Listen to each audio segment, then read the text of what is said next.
Hello, everybody. Welcome to In the Zone 37. I'm Sig Dakari, and joining me today is Brave. We've got a pretty great match to start us off, Brave. How you feeling about it? I'm feeling pretty excited as I know many players on both these teams. Of course, we've got Seapunks and Corrupted Light for this round 1 to see who will be taking on the first seed in round 2. Yeah, we've got some familiar faces on both sides here. Seapunk's a pretty established mid-level team. It's Stara, Jay, Rexy, and Tenkai. While Corrupted Light, an EU team, a lot of them have won Paddling Pool before. It's Vapor, Ali, Shendi, Exoshi, Gaby, and Camellia. So I think this is going to be a bit of a banger to start us off here. We're playing all zones. We're starting off on a bit of an unconventional pick. Wouldn't you say, Brave, on Eeltail Ali here? Yeah, it's very unconventional. Absolutely not really seen in tournament, and I actually saw this game 1, and I could not believe that this is what we were going to be commentating. Yeah, kind of odd. I'm still a little unfamiliar with it. I remember it being played in Triton Cup recently, but it's a bit of an unconventional pick. I don't remember it being super tight in zone contests. A lot of longer holds throughout the game, just like getting forwards in front of that zone and stalling for as long as possible. But what weapons do you think we're going to be seeing here, Rave? Well, I know that with Stara, we could see truly anything, flexing to all of the weapons. Of course, Tenkai loves Splatlings. And so I'm looking forward to see if Tenkai picks Heavy Edit for the cooler this round or not. Yeah, well, as we load in, let's take a quick look. Double AoE for Corrupted Light. Something that we've seen a little bit more, Exoshi being an outstanding range blaster player. Same thing with Ali on that machine. And then Jay on that wiper. And I believe Stara's on the shot. Hard to tell with all these nicknames, but getting right into the action, this huge zone is not going to be capped in the middle. We see fights going on, and a 2-for-1 trade on the left side going to be in the favor of Seapunks, but now 2-1 is just a 2v2. It's just, this zone is huge, and no cap is being happening. More fights, and just more trades. Yeah, Jay's going to pop that hammer, though. Not quite going to find one. Going to actually drop down to Gaby. Gaby on this right-hand side, just trying to paint the zone, finally capping it in favor of Corrupted Light. Took quite a while. Like you said, it's a very, very large zone, very hard to kind of get capped. Now Gaby's going to try and get aggressive onto on that Pensa player. Going to have to back off, though, because of the jumps coming in and a lot of members ending up going down. Corrupted Light still standing 4 strong with the Zuka of their own to try and answer back Seapunks. Not quite going to find anything just yet. However, that second Zuka might find something. No, not even anything else, but Rexy is in the zone right now on their own, fighting 3. Can they find any? No, not quite. Corrupted Light collapsing wonderfully on any kind of aggression that Seapunks are trying to do. Free Rexy also going down there is pretty big there. Yeah, and with only a wiper and pencil up, this is going to look very, very bad for Seapunks, as they are going to need to get a lot of picks with this hammer. They do end up getting one, and with 2 down, now they are able to get their first cap of the game. Yeah, but do they know where Exoshi is? Exoshi is still on that right-hand side of the zone. They have to jump out, not quite able to make a play, just safely getting out, getting that special ready, still at that 60%. But, however, your cooler does drop there at 80%. You don't have any kind of tactical. You're going to have to make a lot of value out of this Trizuka and the machine. The machine finds Rexy. Jay's going to stay alive and drop back. However, as one of 2 members remaining on Seapunks, this might not be a very long-lived hold for the side of Seapunks here, as Corrupted Light is already moving on to this zone. Seapunks have dropped past 50, a pretty solid start to come back, but with Corrupted Light at 25, you're going to need a lot more than that. But the zone is still neutral. Corrupted Light haven't completely flipped it. The hammer comes through, and Seapunks maintain control of it, and with only the shot player left standing, Seapunks keep holding the zone here. Jay with a massive hammer as well. Yeah, it was amazing for Jay to stay alive there, Shark, and really help in the team fight to come so that they would be able to take lead here. Now going to trade out that range with help of a teammate, and Zuka coming out is not going to be able to find a pick. This is looking like Seapunks are looking to take game 1. Everyone is down. That is a wipeout, and everyone just ceases movement. Yeah, it looked a little dicey for Seapunks there at the start. You know, Corrupted Light got all the way down to 25. You know, like we mentioned a little bit beforehand, Eeltail leans itself towards those longer holds in the zone, and a lot of points dropping at once. But Seapunks were able to, you know, keep their cool, stay calm and collected, and just come back with a roar, not allowing the zone to completely flip once they got control of it. Yep, even when going 3 down, they were able to just keep it contested and go for picks, making sure that they just don't flip the zone, give penalty, setting up that great knockout situation. Yeah, and now we're gonna switch over to a much more standard map on Hagglefish zones, something that we've seen basically since the dawn of time. Really, just this zone has been synonymous with competitive play, and this map mode in general. We've seen just every single tournament, basically. Yes, and we are going to see a much more pencil-friendly zone here. The zone is much less wide. The pencil shots from far, far back will actually be able to paint much more % of the zone and contribute much more to capping. We will see a lot more back and forth on this map, as the zone is not huge. Yeah, definitely a bit tighter of a contest here. Like you said, the zone's going to flip a lot faster. And the Zukas, I feel, are going to be much more impactful as well. Just because there's a little bit less cover in mid to play around. But also, it's just longer range. You can really hit pencils if they're playing on that tarp on the glass that you see like on the right-hand side of that portrait. It's very easy to kind of flush people out there. Zukas are going to be incredibly effective. And Corrupted Light's double Zuka comp is probably going to have some major upside to them there. Yeah, they'll just need to be hitting those shots, making sure that the tent is contested, making sure that Seapunks is not able to just sit there on the tent and paint the zone from far, far back. And it looks like we do have a Tentatek pick instead of Sloshing Machine on the side of Corrupted Light. Okay. Tentatek is also very good. The tri-strikes are very, very strong. It also allows for a lot more mobility because you're playing a shooter. It just lets you play a lot more aggressive. Very, very helpful into something like a wiper that really wants to get in your face. And it's going to probably pay off a lot with these strikes. However, Rexy's trying to find a flank on the right. Shot player from Corrupted Light does go down, though, as FreeYT is trying to just shut down Ali as she's getting super aggressive. Goes down, drops the bubble, and Zuka are ready. Are they going to pop him in the zone? Not quite just yet. FreeYT's going to find one more pick before popping bubble and dropping. And the Zukas come through from both teams. However, the shot player from Corrupted Light is going to have to pop them somehow through that bubble. Successfully does so, but drops to Brave. Brave with a huge, or FreeYT with a huge jump in. And that's multiple members, 3 down on the side of Corrupted Light. Seapunks are taking the lead, and they're running with it. They almost have a cooler. They almost have a Zuka as well for this hold. Jay is doing a phenomenal job at stalling for the rest of the Seapunk specials for this hold here, Brave. Yeah, everyone was from spawn there. They are just now all getting to 100. You see the cooler coming out, range, wave, as well as they're just popping every single special. Every single special gets popped here. If Seapunks lives this, it's actually really good. They get to answer back, but they do not. They go 2 down, and a full wipeout for Corrupted Light is going to leave Ollie taking the tent quite early here. Ooh. Gonna drop. Oh, that's 2 down on the side of Corrupted Light. That might be a really, really solid retake for Jay with his hammer as well. The jumps are coming through. Ali's already in, but one member does drop to that C-Punk's hammer. Free YT also popping the blaster. Gonna get one. Exoshi trading out inside that bubble.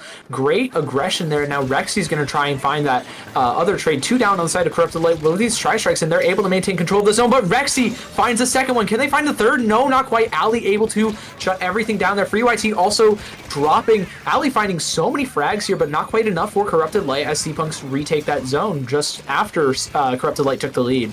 The zap goes down on the side of Corrupted Light. That is going to be no cooler, and a wipeout on the side of C-Punks. With a hammer up, they are really going to take this entire plat. They're going to be able to paint a lot, and they are getting bombed out, though, with quad bomb. Very, very difficult to stay there. Regardless, the blaster is able to get one on the other blaster in spawn, and now we just have all short-range shooters. Yeah, Ali popping those strikes. I doesn't have a charge up on this pencil, so they're going to have to stall a little bit with Rexy for the contest. There are 3 members on this left-hand side. Can Rexy Zuka find anything? It looks like they're going to find 2 with Free YT. Free YT finds a third as well. It's just the shot left standing of Corrupted Light. It's looking phenomenal for C-Punks. They only have 10 ticks remaining, and the jump-in drops 2 in the middle of 4 members of C-Punks. C-Punks take the set 2-0. They're going to move on to fight our top seed, Monsieur George. Great set coming out from both Corrupted Light and C-Punks. You love to see the back and forth. You love to see these players. They all did so great.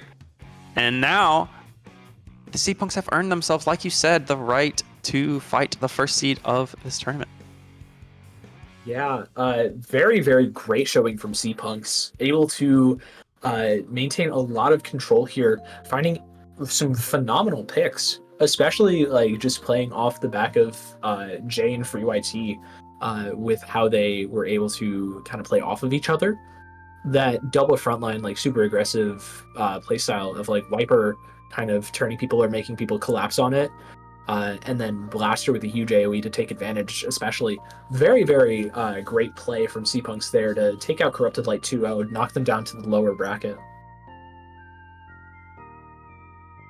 Yep, and with that set wrapping up, we are going to go into a short break here, and we'll be right back with some more In the Zone action.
Welcome back to In the Zone 37. Next up, we have Osmosis versus Healthy Diet Food Groups. I am Brave, and here I've got with me Sig. Sig, how are you feeling about this match?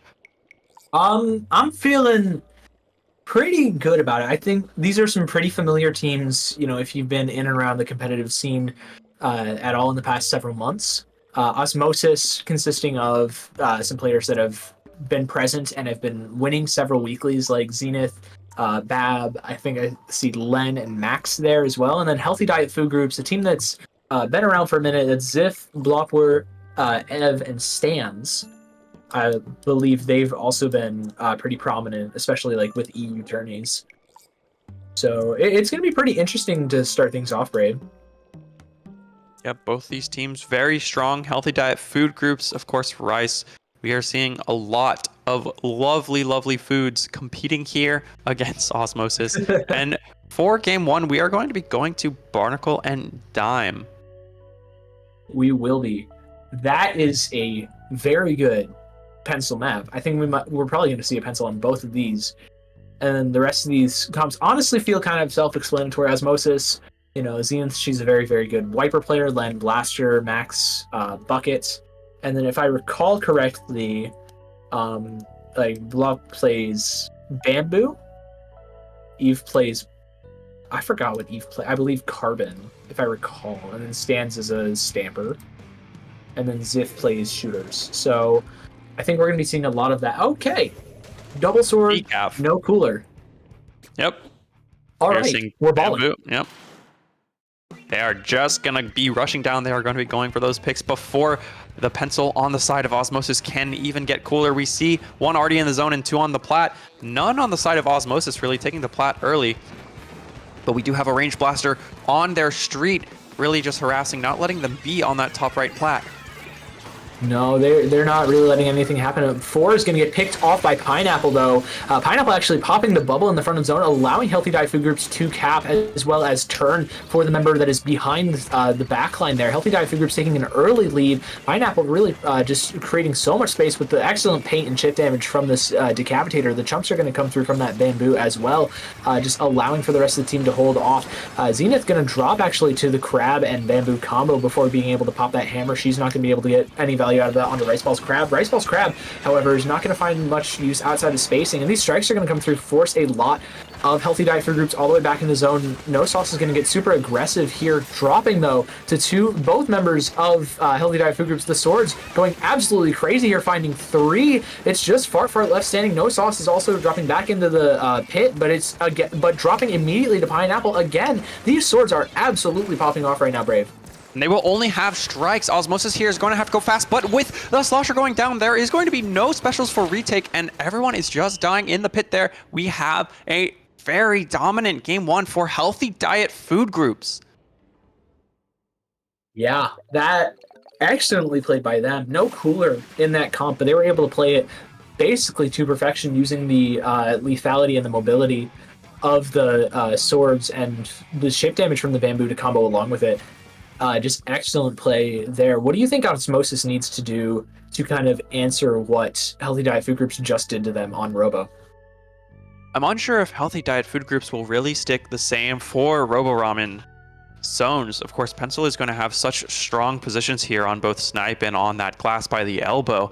And so I feel the Pencil will be able to get a lot more value out of spacing out all of these weapons that have much less range than it, and be able to get many more picks on this map in particular. There's also less lockout here on Robo Ramen. There's many more ways to get back in here, and so they will not just have that one opening leading into staggering the opponent team into a knockout on Robo as easily as on Barnacle. And so the adjustments may just need to be some map related rather than comp related, or rather than weapon, and just we'll need to go to the next game.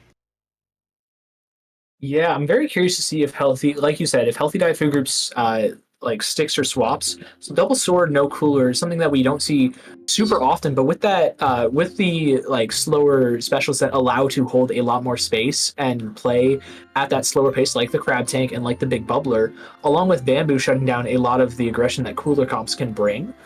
Very, very solid. I would argue that we could probably see it, especially with Robo Ramen being such a fantastic crab and big bubbler map. Yeah, Crab allows Big Bubbler to go into the enemy side of the zone extremely easily, pop a bubble in the elbow. It gives so much value, forces the entire team to either back up super far into snipe or to just drop underpass, go left and right flank, and then you know exactly what their plan is, exactly what their game plan is next. Yeah, and then Osmosis, they'll probably be running the same thing. That double AoE with the bucket and blasters is going to be incredibly strong here. Just because, it's able to hit around the ledges very, very well. And obviously they're all very proficient with their weapons. Actually, Pineapple is going to opt for the Carbon Roller Deco instead of the Decapitator, and Zenith is going to play the Splatter Shot as opposed to a Wiper here, Brave. Yep, she just did not want to do Wiper anymore. We need Zuka, we need Paint. This is a much bigger zone than Barnacle. And we already have a Carbon, though, flanking in the underpass. They seem to be harassing the elbow and kind of drawing away attention, allowing Healthy Diet food groups to get the first cap.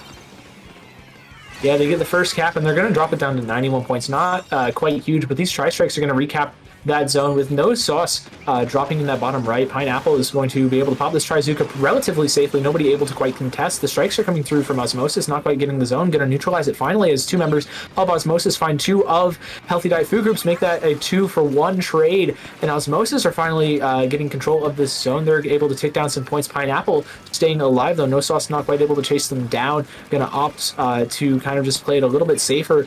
Pineapple on this huge shark can No Sauce find. It looks like they're just going to play a lot slower for the rest of the team. Osmosis takes the lead, and finding a pick that's going to force Healthy Diet food groups into a really rough spot, as well as the flank dropping there. Brave, this isn't looking great for Healthy Diet food groups right now.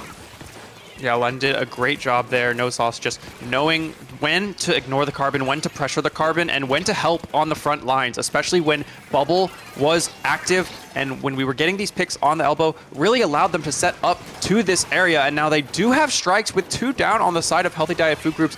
With only a strikes and Carbon being able to need to get in now, they need a lot. But the strikes in the Zuka do cap the zone, and they're going to have jumps back into elbow as well. Yeah, Pineapple going down there is going to be an incredibly rough, put in Healthy Diet food groups into an incredibly rough spot. 4 members standing strong of Osmosis in the zone.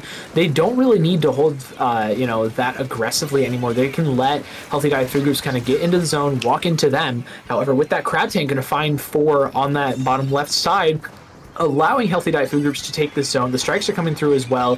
However, No Sauce is in the back of the zone with a big bubbler, going to try and find Pineapple, not quite going to. Milkbread and Pineapple collapsing wonderfully inside of that bubble. Pineapple finding a second, Milkbread finding a third as well.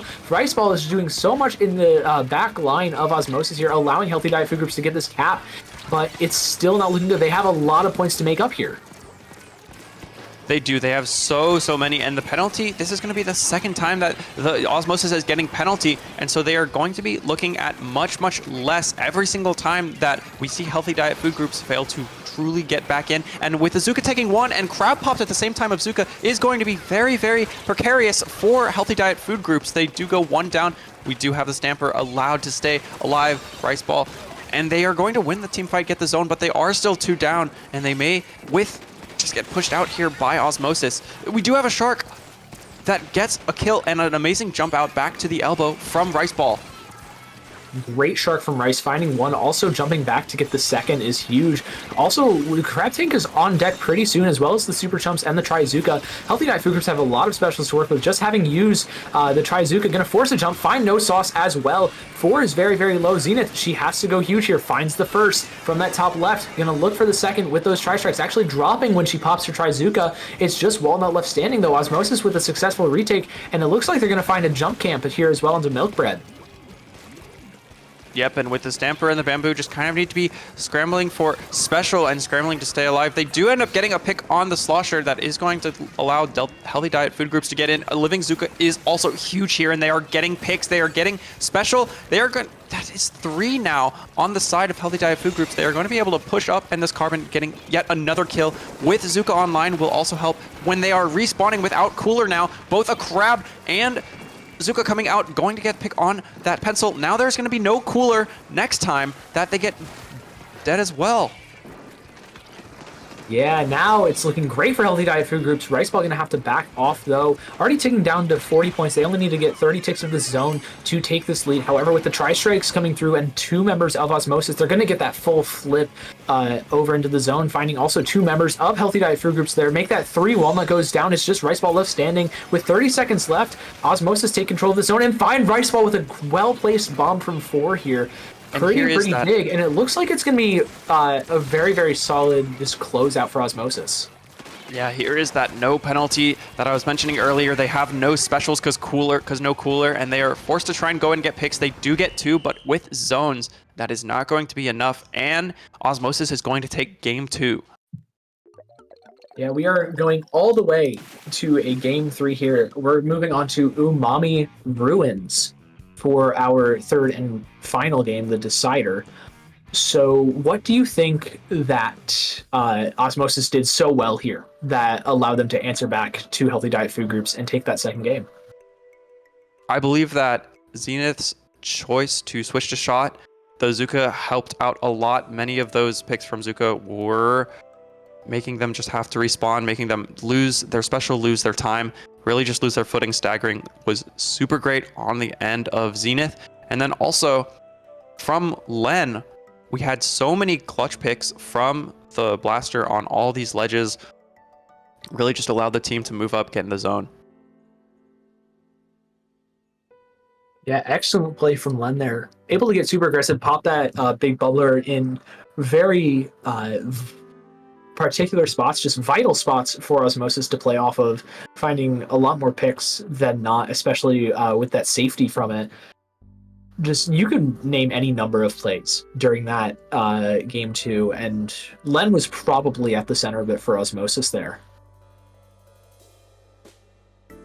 Yep, for sure. That huge AoE got so many crucial picks.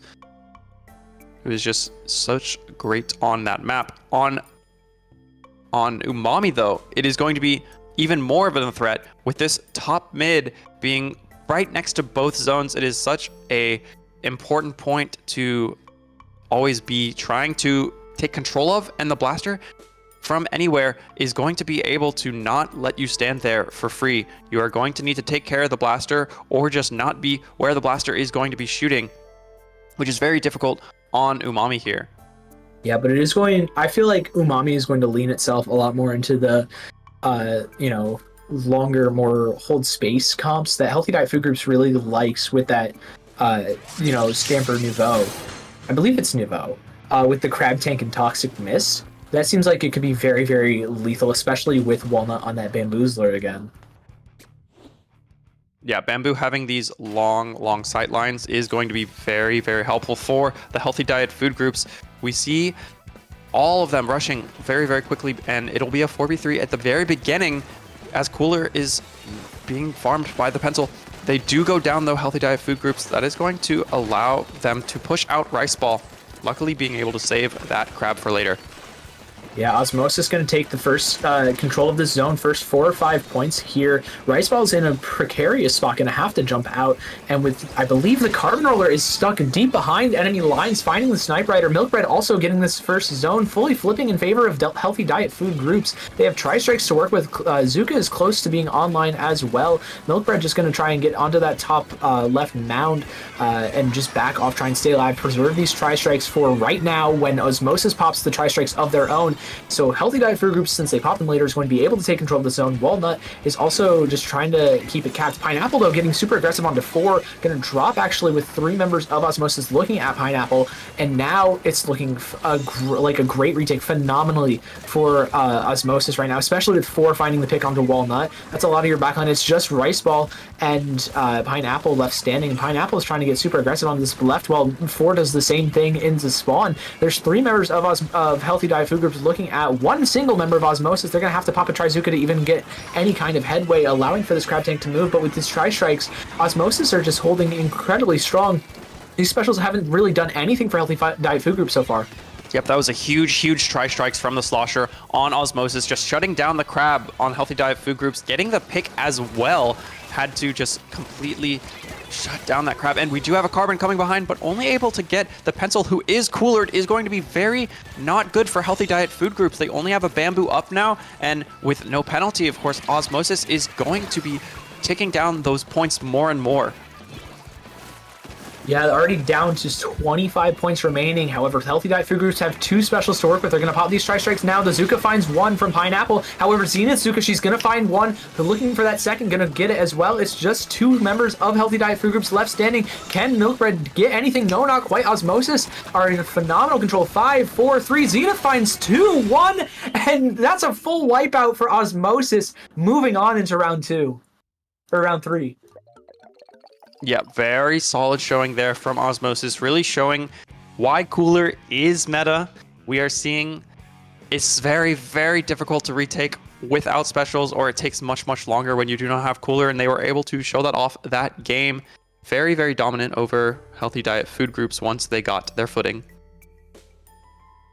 Yeah, excellently played from Osmosis there, keeping their composure, and absolutely lethal on the hold. I don't think they fully flipped the zone once in that. I don't think Healthy Diet food groups, after losing control of the zone, fully flipped it once in Umami. That was excellently played by Osmosis. Great space control and getting aggressive when they didn't have specials just to force them out of Healthy Diet food groups especially was very well done. Yeah, with Umami, just both zones being right in the middle on the either side of that top mid, it is so very difficult to get to the far back left one from your spawn. You have to be very, very visible when trying to cap that zone. So it can be very difficult to apply penalty without picks and without specials on this map. Yeah, I believe with that exclamation mark of a game 3, I think we're going to just move real quick to a break. We have some more action coming your way in just a couple of minutes, so stay tuned, y'all.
Hello, welcome back to In the Zone 37.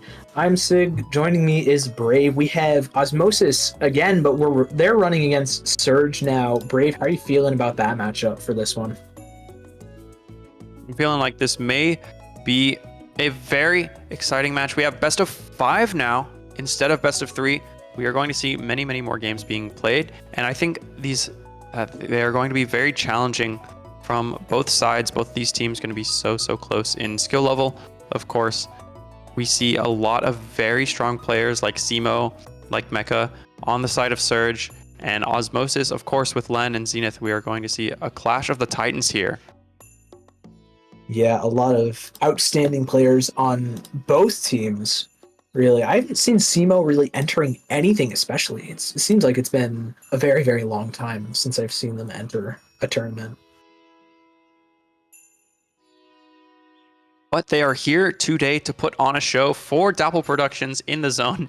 And we have this winners round 3 match. We are going to be starting on Robo Ramen Splat Zones.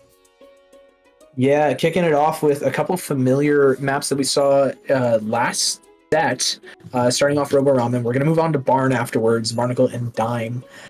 And then we have a few newer ones, that we haven't seen much, and especially with just this kind of map mode being the talk of the town, Hammerhead Zones. We'll get to that a little bit later, but we're going to kick things off, like you said, on Robo Ramen.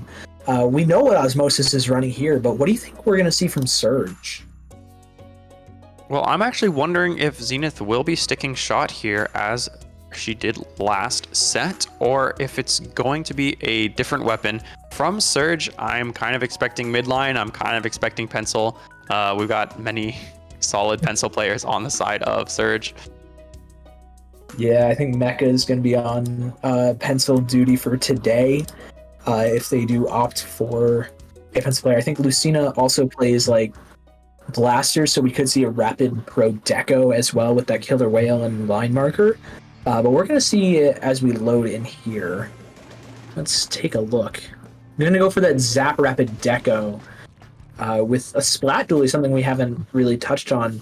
And Simo's playing the Decavitator. That's honestly a very, very solid pick here with the burst mobility, big bubbler. We saw it, Len use it incredibly well last game. I think that triple suction bomb on the side of Surge is going to be huge for locking out the elbow, though right now they are struggling. We do have a decap flank though, and is going to trade out that Pencil with the help of Len Blaster. They are going to have to protect this jump, and they do, getting a clutch direct on Mecha. Yeah, but it's just 2 members of Osmosis left standing. They're going to be able to cap the zone because they've been able to stagger Surge pretty well so far. Looks like they're going to just opt to hold a little bit closer up. No Sauce is popping that big bubbler. The triple suction, like you said, coming to great use here, just instantly breaking the big bubbler along with the rest of the chip damage. Now the Crab Tank is going to come out, able to be popped thanks to the big bubbler being out of the way. Tri-Strike's not quite going to find anything. That Trizuka, though, is going to break the Crab Tank at the very, very end there. But however, Osmosis has been in control of the zone this entire time. They're still past 50 points. Clef is going to need to go huge here. Not quite going to find No Sauce. Fart also just evading Clef incredibly well here. Now 4 is going to try and get aggressive. With Zenith dropping, though, Clef is just going to drop as well. Osmosis, with only 25 points left, they have held this just excellently. With Len finding 2 directs, too, on this Shark. Outstanding play from Osmosis so far. They have really carried the momentum from the last set. It's just 10 points left, and I don't think Surge can really do anything about it, Brave. This is just 100-0 for Osmosis. I blinked. It was over. Jesus. That was fast game, huh? Yeah, we saw Clef staying alive for a really long time, able to distract and allow their teammates to get one, but it was just not quite enough, as going down is going to be very, very painful there. You do come back fast with a Crab, but unfortunately that Len double direct meant that no one could really go in with the Crab, and Crab needs a lot of support to be, of course, getting its most value where it gets 2 or 3, and unfortunately it's not going to really be able to paint the zone there, as well as just so many players painting the zone. We also had the Zuka come out on Clef's Crab there. Just going to be very dominant for Osmosis with a very clutch double from Len. Yeah, and it's also incredibly difficult to contest Snipe Rider on Robo-Ramen especially. You know, able to paint that zone incredibly efficiently from the little half wall made of glass there. And also, on top of that, having some great sprinkler spots just on top of the zone. You know, very, very hard for other people to hit. That allows for Pen players to keep that zone capped almost at all times if it's just like, you know, a couple short-range shooters contesting. Yeah, absolutely. Pen can just hold all of that space. It has so much range and is able to really just tap people that any try to enter, and then will be comboing with all of those mid-range AoEs, as well as just one shot of Splatter Shot. It's very, very strong on Robo. On Barnacle, we will see potentially more lockout from Osmosis if Len is able to continually get the picks that he has been getting. Yeah, we saw Osmosis did struggle with this a little bit against a Crab plus Decapitator team comp, but you know, now there's no Pencil. This is a very different team compared to Healthy Diet Food Groups on the side of Surge. So maybe Osmosis can find some little, you know, spots in the armor where they can, you know, kind of poke through and kind of answer back, or at least, you know, win on this Barnacle game and, you know, and even up their current set count on it, I guess.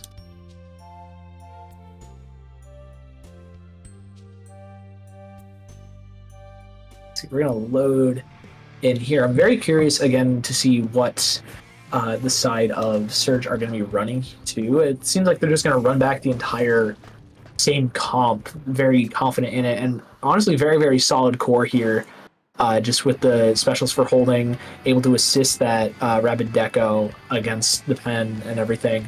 Very, very solid options. However, Zenith and Len are going to try and get aggressive here as 4 as well, just trying to poke over the ledge on that top left. The cooler comes out pretty early from both teams, and now Surge just maintains control of the zone. Goes a member down, though. No Sauce is finding 2, looking for that 3rd onto Lucina. Lucina goes down as well. That's going to mean Osmosis takes the lead. Zenith, she finds that 4th. Osmosis is in great control of the zone, opening things up here, Brave. Yep, and with Len back with Cooler, we are going to have a bubble here, but goes down as the bubble's popping out. That is going to be Surge able to really, really push this Pen, getting a jump out. That is going to be a zone cap, and they are able to take all of Plat. They do have a bubble at the ready. They are going to be able to hold for a little bit, but they are going to... The clutch point marker from Lucina on Slosher. That's going to leave no strikes on the side of Osmosis. Yeah, that's your strikes going down. Four is going to have to charge those back up relatively quickly. The lead flipping over in favor of Surge here. However, multiple members going down, getting staggered. Clef drops two, so Osmosis is going to be able to retake this zone. It's just Lucina and Mecha left standing. No Sauce able to pop that big bubbler, forcing a jump out and also finding a pick onto Lucina with Zenith and Four there. Going to be pretty great holds so far. Not a lot of penalty to chew through as well. So Osmosis is looking at a really solid lead here, especially with finding the early pick onto Simo with that Decapitator. So there's the lead swap. The strikes are holding off as well. The Crab Tank is on deck for Surge. They're going to opt to pop it. The big bubbler as well, probably going to go in with that Crab Tank. Looks like Simo's going to opt to just hold it for the time being. Mecha drops though. Osmosis is still in control of the zone at 36. There's the bubble from Simo in the zone, able to just recap it, flip it over with the rest of the team. Now Simo's going to get a little bit aggressive here. It's just far left. Going to drop Simo's direct. These melees are huge from the Decapitator's Zenith. She's hit 80 and going to have to just try and find ways to stay alive here in the face of three members of Surge. Very difficult, especially with Clef getting so aggressive. Oh my goodness. Clef is popping off right now with a massive double. Yeah, huge double, knowing that Zenith had nowhere to go and that needed to be pushed by the frontliner right at this very moment. Start things happening, and they're going to be going in again on Len, making Zenith once again weak too. But it is not going to be enough to get that pick. We are going to see them trying to retake their plat. Zenith, it is able to retake the plat, and now they are just going to be trying to contest zone. If they get a kill in zone here, it could be huge. They do get the decap, but then we have everyone except for Zenith going down on the side of Osmosis. That is going to be a Surge knockout. Wow. Great answer back from Surge. It looked a little bit dicey there, just with Osmosis dropping all the way down to 36 points. You know, when you don't have that many penalty points in, lead that's, less than 10 points away like it was, 59 to 68, can be very difficult to answer back if you don't get the picks rolling your way. And it really didn't look like Surge was going to be able to. A couple of members going down very early there on the retake, but they were able to make it work. They were able to come back, and Simo and Clef with the Crab and Bubble kind of using the Crab as cover fire for Simo to get into the zone with that big bubbler. Great plays, excellent retake from Surge. Now it's going to be a lot tougher for retakes with Hammerhead. For sure. We have had changes since that a while ago patch, but Hammerhead has not seen much play because before those changes, people really disliked this map on Splat Zones. Now we, though, have right drop as an option, as well as being able to kind of secure left with the elevated and sponge area, that it leads a lot more angles to be taken rather than just hallway map. And so we are going to see a lot more diversity here on this Hammerhead. Yeah, it's gonna mean that, even though it is a lot more diverse in mid, it's still a very long trek back from your spawn into mid. So you're gonna hope your backline stays alive for quite a while here, or at least some member of your team does.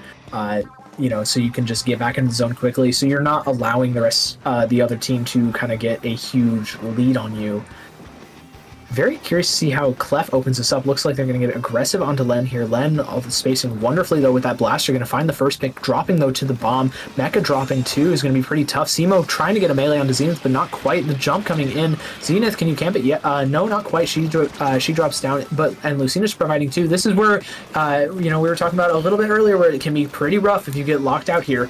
You have two members alive that were jumping in, but those jumps can be pretty unsafe. Simo, though, on this flank, bringing two members over on the left-hand side, just opting to back off a little bit more. The Crab Tank coming through, chipping out force popping those tri-strikes. The big bubbler comes in as well. Looks like Osmosis is maintaining really solid control of the zone so far, though. Yeah, and Zenith getting a huge trade there, leading only non-painting weapons on the side of Osmosis. That is going to help a lot in Surge, but they do need to get the cap. If they let the jump back in, they do. They can end up applying that penalty, but we do have, everyone is back, and they are all going to go down to Osmosis. Yeah, Osmosis finding a ton of massive picks here. It's just Lucina left and Simo. Simo also dropping. It's just Mecha who has to stay alive. Just, make sure that Osmosis doesn't get too far into the spawn. If you get really far into the enemy team's spawn, or he's moved up really far past the zone, it spells a lot of trouble, especially on Hammerhead where it's such a long retake path. Zenith, she's popping Trizuka. Can she find anything? No, not quite. Clef popping that Crab Tank from an off angle, looking for a lot of chip damage. Simo also in the bubble, finding Zenith. Simo drops, though. This is going to be very, very difficult for Osmosis to come back from. They have the man count, and Clef goes down, but Surge has control of the zone. They have a big bubbler up to provide jumps. Simo is also in an aggressive spot. No Sauce goes down in the bottom right. All of the frags are going Surge's way right now, and they're encroaching on this lead ever so quickly. They have just 15 points separating them. Can Zenith go big with her Trizuka? Yes, she can. There's one. However, Simo's behind. This spells a lot of trouble, but Zenith finds it. The zone is neutralized too, thanks to Force Tri-Strikes and Fart inside the zone. Just going to try and neutralize before Clef takes them down. And that is going to be everyone down on the side of Osmosis. They are going to be able to take the plat here. They almost have a crab. This is going to spell very, very badly for Osmosis. We are not even going to pop the crab yet because we do not have to. They are not quite in the area where Crab would be contesting, and we only now have a Blaster and Pen up. Pen going down is only going to be Len. This is looking now the Crab able to hold this space, able to hold them back, is going to look very, very bad for Osmosis. Surge is playing this super great after they got that delayed wipe, and they are going to take this knockout. Excellent. Just playing around like we touched on again. It's a very, very tough retake. If you allow the other team to move up past your normal snipe where the grading is, it's an incredibly difficult retake. Even though you have the height advantage, you have so much space between you and the zone to make up for, and Surge were able to capitalize off of that, especially with their team comp that they use. This crazy tip damage, you have to play slow if you're Osmosis. You can't go into an engagement with against like a Rapid Deco and Decapitator, especially with getting hit for 80 or 60 from a direct or a heavy slash from either of them. Yeah, absolutely. You're going to see so much damage and chip from the decal, from the pencil. And we saw a great stagger there from the retake. This all stemmed on Hammerhead from the retake where Clef dropped bottom right. Then we also had Simo Decap also dropping bottom right with that. The Crab really drew attention. They knew that no one was over there on the right. They were able to take all of that right flank space and then set up a bubble in the zone. Yeah, now we're going to see how much space Surge really needs to set up that bubble. A bit of a smaller map, still a pretty large mid, but not nearly as large as Hammerhead's is. So we're going to see how well Simo can really capitalize off of Decapitator's paint and mobility here, just trying to get those bubblers. Very honestly, we've seen Osmosis be here so strong. We've seen Osmosis very strong here, but and it looks like they're gonna just keep rolling. It's just Lucina standing, finding the Rex on the Zenith. Zenith's not able to rush down Lucina there, but it's just the Rapid Blaster Deco left standing. However, the jumps are getting back, and one member drops. It's for the bucket down for Osmosis, and with a generally successful retake. It looks like Surge is going to flip the zone, maintain control of it for a little bit longer, try and get that lead, but for finding a great pick on the Lucina. Going to drop, though, to the rest of the team. Very, very difficult to play for Osmosis now, especially with Simo in this top right with the big bubbler. You're going to have to drop and opt to use it somewhere else. Oh, and just a bomb out of sight is going to not allow the bubble to be set up there, but we do have a Crab Tank. It is going to be holding this mid space, is able to get one, but with these strikes coming out, it is going to allow Osmosis to really set up wherever they want. Clef going for a off angle here on the pencil is going to get seen by the Blaster, and that is going to be a retake for Osmosis. Yeah, they flip the zone, managed to shut down Clef as well in that back line, without, forcing people to turn for too long. However, it is going to give Surge a little bit of headway here, going to allow them to stall the zone for just a little bit. Osmosis, though, still maintains control of that zone, gets a couple of picks. Clef's Crab comes through. It's just 4 left in this left-hand zone. Going to have to back off, though, allow Surge to fully retake it and wait for the rest of the team. They're close to the Tri-Strike. Zenith also getting close to that Trizuka. Can the two of them kind of use them to retake? It looks like the answer is going to be yes. They fully flip the zone. Simo here on this left-hand side also dropping to 3 members of Osmosis. Huge plays. Mecha on this top mid. Finding 3, not quite going to get any of them, though. Osmosis, everything is turning up their way so far on this hold. As I say that, Simo pops a bubble in the mid. It looks like Nosauce is going to pop the bubble of their own.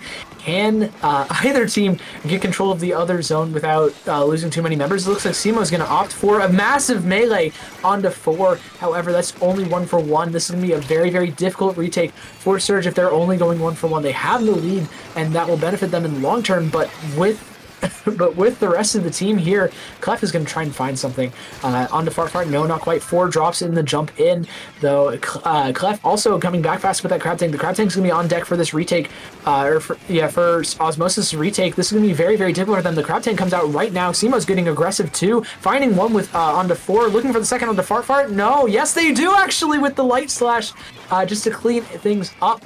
Everything is turning up Surge's way now.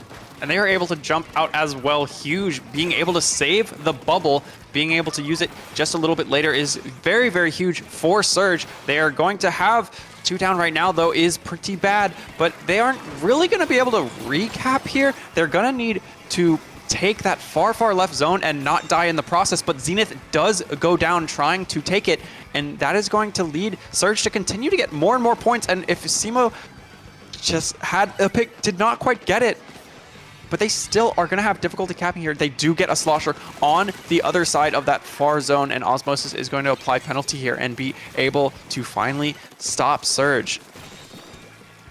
Yeah, however, Surge isn't stopped for very long. They're able to retake. Clef is popping this Crab Tank to get the rest of the team in, stall out a lot of Osmosis as possible. Retake, they're going to have to pop the Trizuka to even deal with it.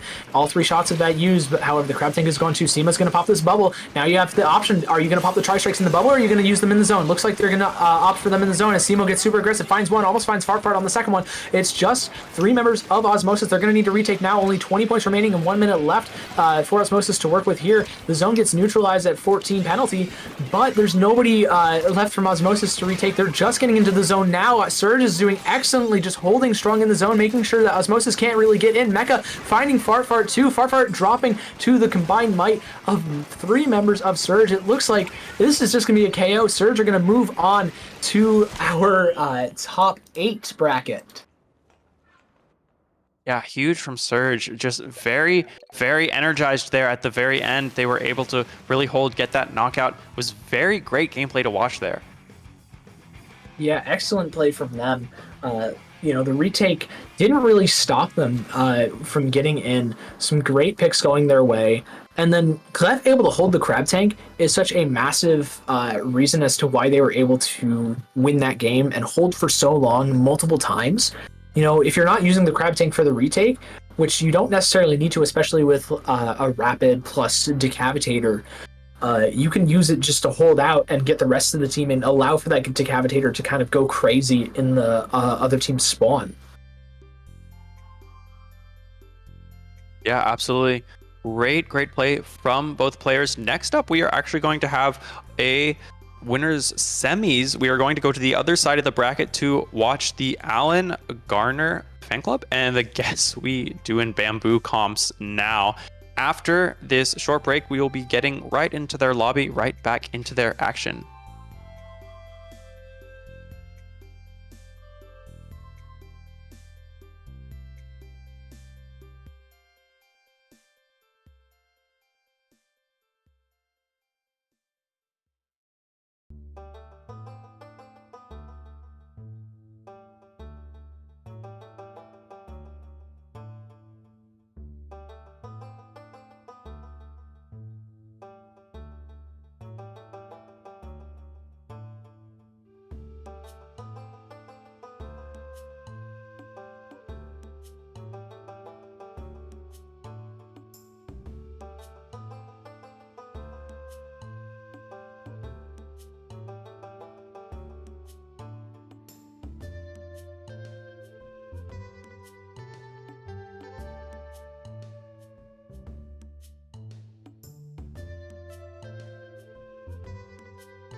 Welcome back to In the Zone 37. I am Brave, and with me, I've got my co-commentator, Sig Dokari here. With this winner's semis, we are going to be having an extremely exciting set here with Alan Garner Fan Club versus Guess We're Doing Bamboo Comps now. We have a lot of strong players on both sides, and we actually had an upset from Guess We're Doing Bamboo Comps now on Woomy XD. That is an upset on Kiver, Erza, and Obito and Snipes previously for them to be able to challenge Alan Garner Fan Club here in this winner's semis. Sig, how do you feel about these players this set?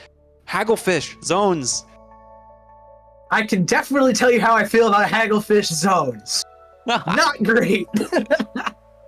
Not a fan of that. But in terms of the players, like you said, Guess We're Doing Bamboo Comps now came in with a huge upset onto, like you said, Kiver, Erza, and who else? Obito and Snipes. Really big upset. I think this is Kiver's first journey back in a while too.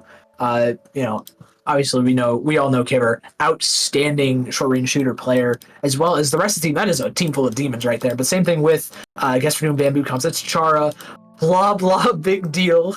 Half and Hypnos playing instead of Basil, and then Alan Garner Fan Club. It's Lexi, Henlo, Synapse, and Volti.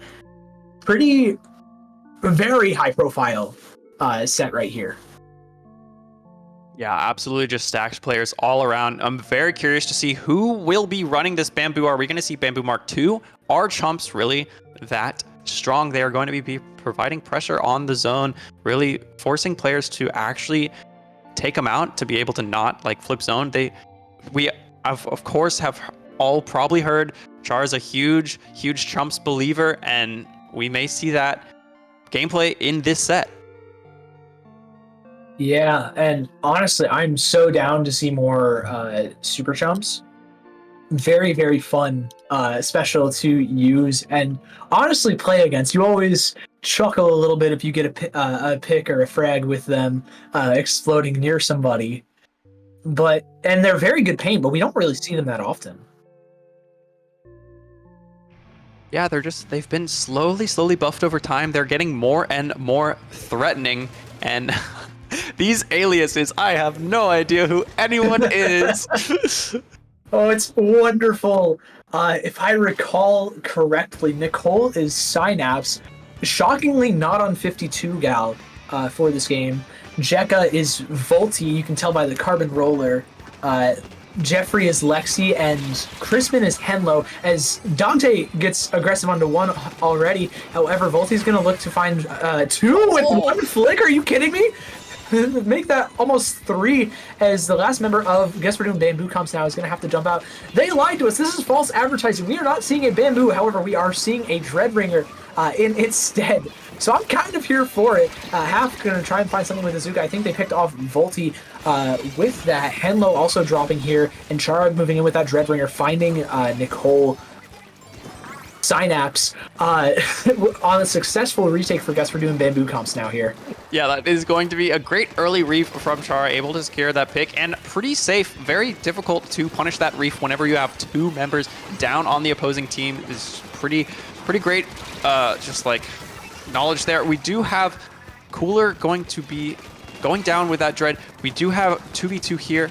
And with everyone spawning, we do have Azuka from half, but it comes out from Alan Garner Fan Club first. We have Azuka firing back, able to get one, and with two down now, that is going to be Guess We're Doing Bamboo Comps now not having a penalty and having all of this space. They are going to be looking to try and knock out here. Yeah, they're already down to 25 points remaining. Can Volti do anything in the zone? Looks like they're not going to be quite able to. However, finding the pick onto Dante, getting super aggressive. The strikes are also coming through to fully flip that zone. Hypnos going to have to back off Chara with that Dreadringer also dropping. It's just Dante and Hypnos left standing. Synapse is going to find one of them. Jumps are coming through for Alan Garner Fan Club as well. It looks like they're just going to try and reflip this zone again. They only have 5 penalty points remaining, and they're getting close to some specials. They have the Tri-Strikes relatively soon. They're close to that hammer as well, and the Trizuka is going to come out very, very quickly here, as well as the cooler. The strikes are going to push everyone to that cooler and then away from it. That is going to put 2 people on the flank, and they are going to not quite be able to push it. The pencil really providing great pressure there on the side of Guess, but they are going to get wiped out. As I mentioned that Guess, we're doing bamboo comps now, are going to be able to try and take this plat here. Yeah, it looks like Chara's going to have to jump out a little bit. Dante popping these strikes very quickly, just holding off as much space as possible, allowing for the rest of the team to kind of move forwards. Looks like we're going to see Azuka coming through from half not quite finding anything, just getting a ton of space, but 3 members end up dropping. It's just Synapse left on this 10 attack, and it's not looking great for Alan Garner Fan Club. There's almost no penalty left on Guess We're Doing Bamboo Comps now. Synapse is going to have to go huge in the next like 5 seconds, and it's looking dire. Volti finds one, but getting traded out immediately by Dante. Henlo, can you find anything as well? Not quite, but the zone is going to flip with these Tri-Strikes. Alan Garner Fan Club is staying alive. This Dreadringer, though, finding the hammer, just shutting down that big special on the side of Alan Garner Fan Club. And Guess We're Doing Bamboo Comps now is still maintaining full control of the zone, Brave. This is just, like, very, very difficult to get points on the board for Alan Garner Fan Club. Yeah, and we have a huge value flank there from the Slosher. Doesn't quite get any picks, but gets a lot of people to look at them for a very, very long time. And that is going to be a good amount of penalty points dropped from the Guess We Are Doing Bamboo Comps now. But we have the flank now coming out from the Carbon, getting arguably much more value than the Slosher flank.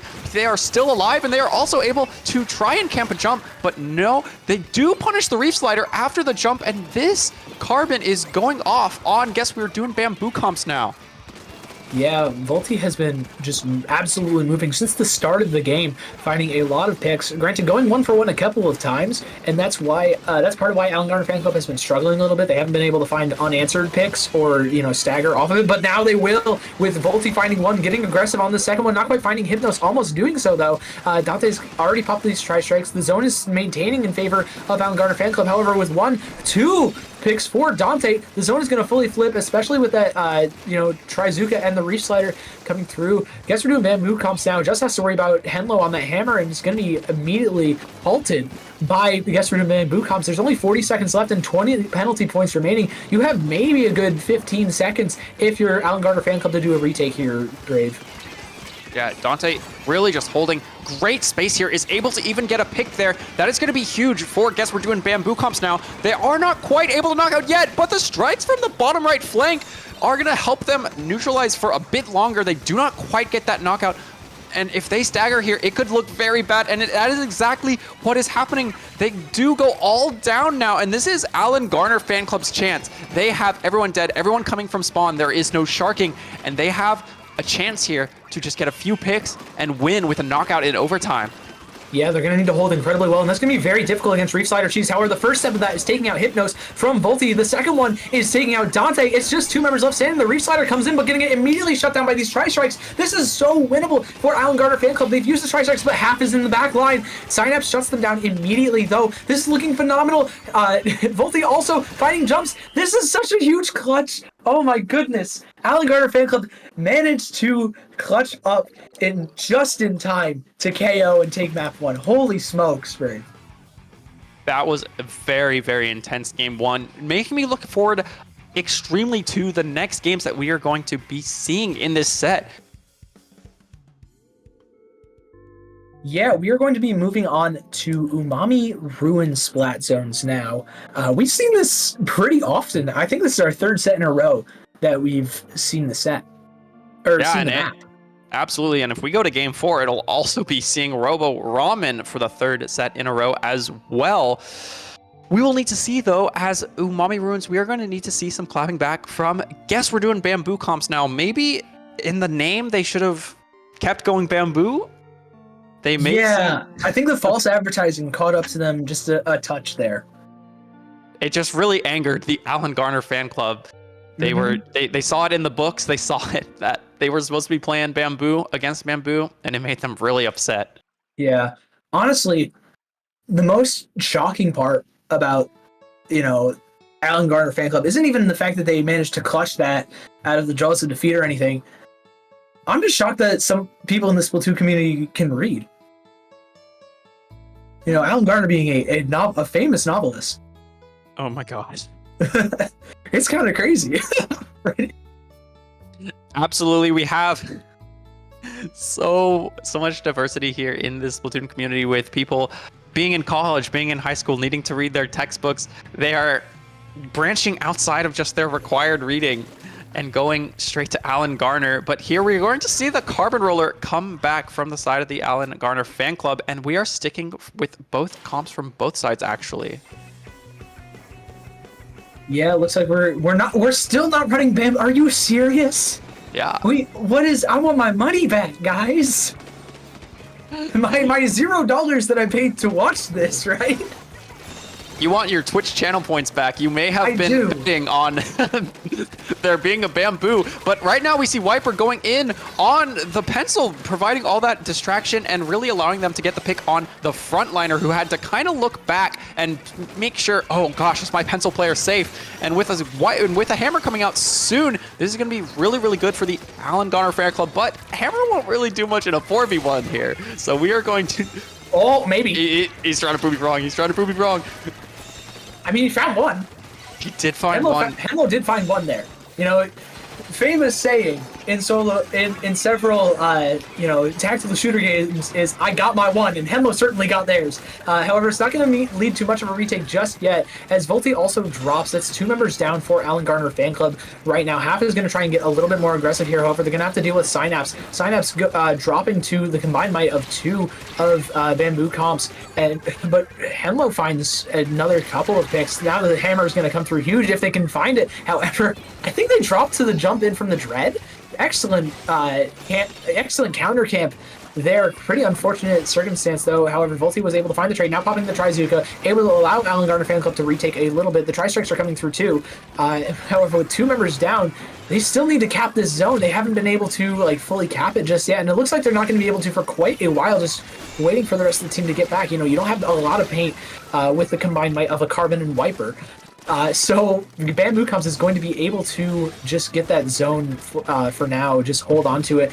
But Alan Garner fan club is coming back. They have 1 zone already. Can they get the second one? It looks like Hemlo's going to be able to with a couple of bombs from support from the rest of the team, but not for very long. Bamboo Comps is still holding strong in the zone. There's a lot of paint on the side of Bamboo Comps here, Brave, and it's doing them incredible amounts of well. Yeah, it's just making both the Wiper and the Carbon kind of unable to move around. We do see the Carbon trading out there, and they're going to be Bamboo Comps are going to be taking advantage here with strikes being popped and Zuka being popped as well. There's so much going on here, and Alan Garner fan club are going to come out on top with a Hammer behind them, forcing 1 jump, and being able to trade another with the Carbon Roller is going to be huge for Alan Garner fan club, though the Carbon is going to quickly go down there. Yeah, not only the Carbon Roller, but the Wiper too. However, it looks like they were, they did have control of the zone. I was thinking that the spawns were flipped there for a second. Just absolutely mixed by both teams here. But now there are 2 specials on both sides, going to look to pop all of the specials are getting popped, except for Volti's Trizuka. They just got it, gonna not even get the chance to, with some aggression from the bucket player Dante there. Still 3 members standing strong from Bamboo Comps. Gonna just hold the zone. They're ticking down to 30 points here, Brave. What do you think they need to do to just close this out? They're going to need to move in with these specials. Alan Garner fan club is going to need to take top mid soon with those specials, as they were just coming back with only Cooler. Their specials were pretty slow, and they are able to get 3 here. Gasby and Bamboo Comps now looking to take this game now. They are really just unable to get in and neutralize that zone. That is going to be a strong win for Bamboo Comps.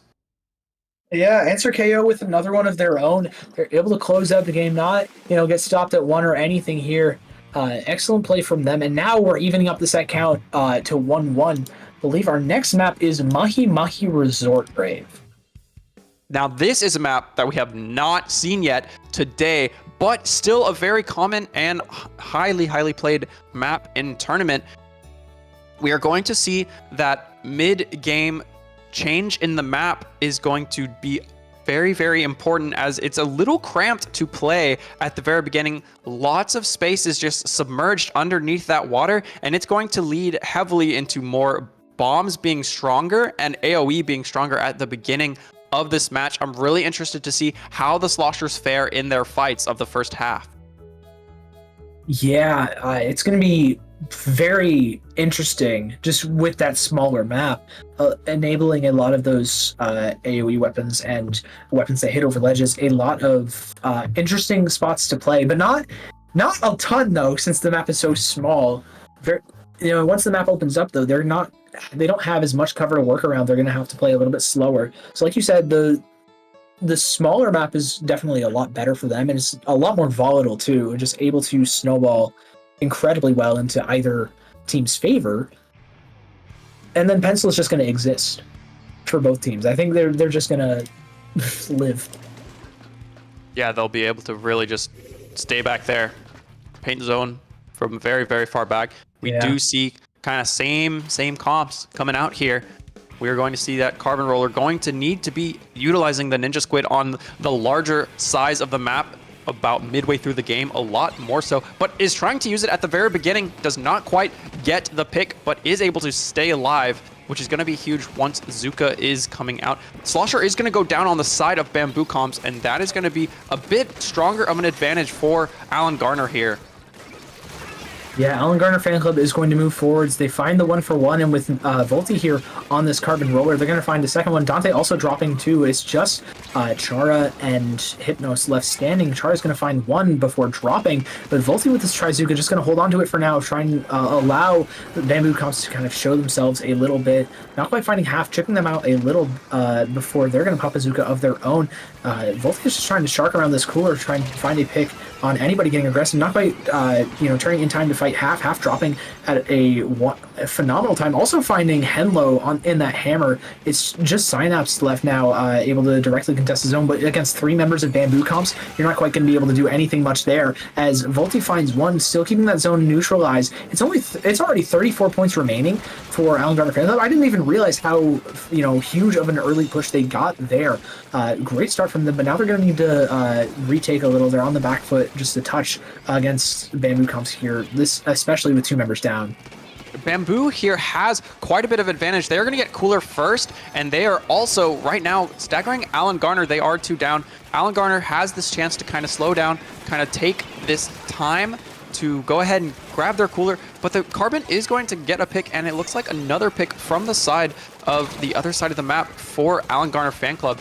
That is looking like now it's a reversal for Bamboo Comps. They suddenly got 3 down on the side of Alan Garner Fan Club. They're going to keep that zone, and the penalty is so slight still. Yeah, there's a real chance that they could just take lead like that. They're only about 30 points away at this point, and they have a couple specials to work with the Dreadbringer in case they need to recap the zone or get a ton of chip damage going, and the Zuka from half not quite going to find any picks, actually, as Dante also drops to Synapse and Volti there. Henlo being super aggressive, trying to pick off half 2. 3 members down on the side of Bamboo Comps. Alan Garner Fan Club is not ready to relinquish the lead just yet. They have a ton of space to work with. Henlo is also on this top right. Very annoying spot if you are Bamboo Comps, especially since it kind of limits you to just playing around that right-hand side. But with a Dreadbringer, they don't need to fully retake if they don't want to. However, they do not have they need these strikes to get in and do something. They take control of the zone. Can they get anything off of that as well? Looks like they're going to turn. 2 members down of Alan Garner Fan Club. It's just Volti and Synapse left standing.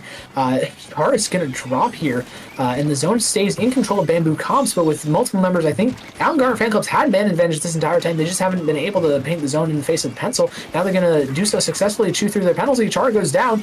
Can Volti find a second one on the Pencil? No, not quite. Looking for another one onto Dante, though. Dante getting the trade, just turning left really quickly now with the tri-strikes at the ready. Gonna opt to pop it with that Pencil, just trying to retake this zone. They still have a lot of penalty to go. They still have a minute 30 to try and take this lead back. And with Synapse falls off the map What? on that 1v1 with the Slosher. That is going to be very unfortunate for the Alan Garner Fan Club. May just lead to a snowball here with Bamboo Comps is able to get some more points, and with a cap though, no penalty and going down, Alan Garner Fan Club has gotten back control back in their favor. Yeah, and with only 20 penalty points left, you need to retake quickly if you're Bamboo Comps here. You don't have a ton of specials to work with. The only one you're relatively close to is that Trizuka, just getting it up right now. However, you're finally close to those Tri-Strikes. But Dante drops to Volty. Volty with a massive shark. That's one special just fully gone. Half is going to try and find an off angle for this Trizuka to get value. Not quite going to. Just force a lot of people to back off to the right, though. So pretty big, especially with Dante's Tri-Strikes coming back, as Dante was, dropping with that tactical cooler. Chara's reslider trying to pop it into the spawn of Alan Garner Fight Club. Not quite going to find anything. Shutting down Volty's really, really big here, as Volty can't really get aggressive into any flanks with that Ninja Squid, as well as Synapse. It's just Henlo and Lexi left. Can they do anything about this? Not just yet. They still have a couple of seconds to work with if they want to. Henlo has the hammer, but no other specials up. Henlo drops. Wait, Bamboo Comps has the lead now. They only have 10 points left. The zone gets neutralized with Volty's carbon, but it goes back in favor of Bamboo Comps. There's 8 points left. Hold on. Are we seeing a flip of game 1? Maybe, but we could also be seeing a repeat here, Brave, as Alan Garner Fan Club successfully retake with only 10 seconds left. They still have their slider for Slider Cheese, and they also have Azuka. It will be looking very difficult for Alan Garner to really keep this zone for long. As soon as they set up that, here comes the Reef. They don't even need it. They don't even need it. Yeah. They were too scared of the Reef to be able to get the other members back. Yeah. The rest of the team just was able to hold that incredibly well.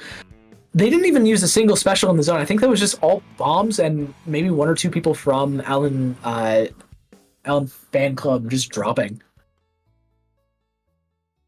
Yep, the action was just pulled completely away from that Reef indeed. Yeah. It looks like we do make it to game 4, so we do make it to Robo Ramen zones. We're so back. We're so much Robo Ramen zones. The Reef Cheese on this huge zone will be much less so of a factor than Mahi. We did see about the middle of the game there, the Reef coming out from Chara was huge in being able to cap for Bamboo Comps, and able to stay alive after that Reef was providing a lot of distraction as well.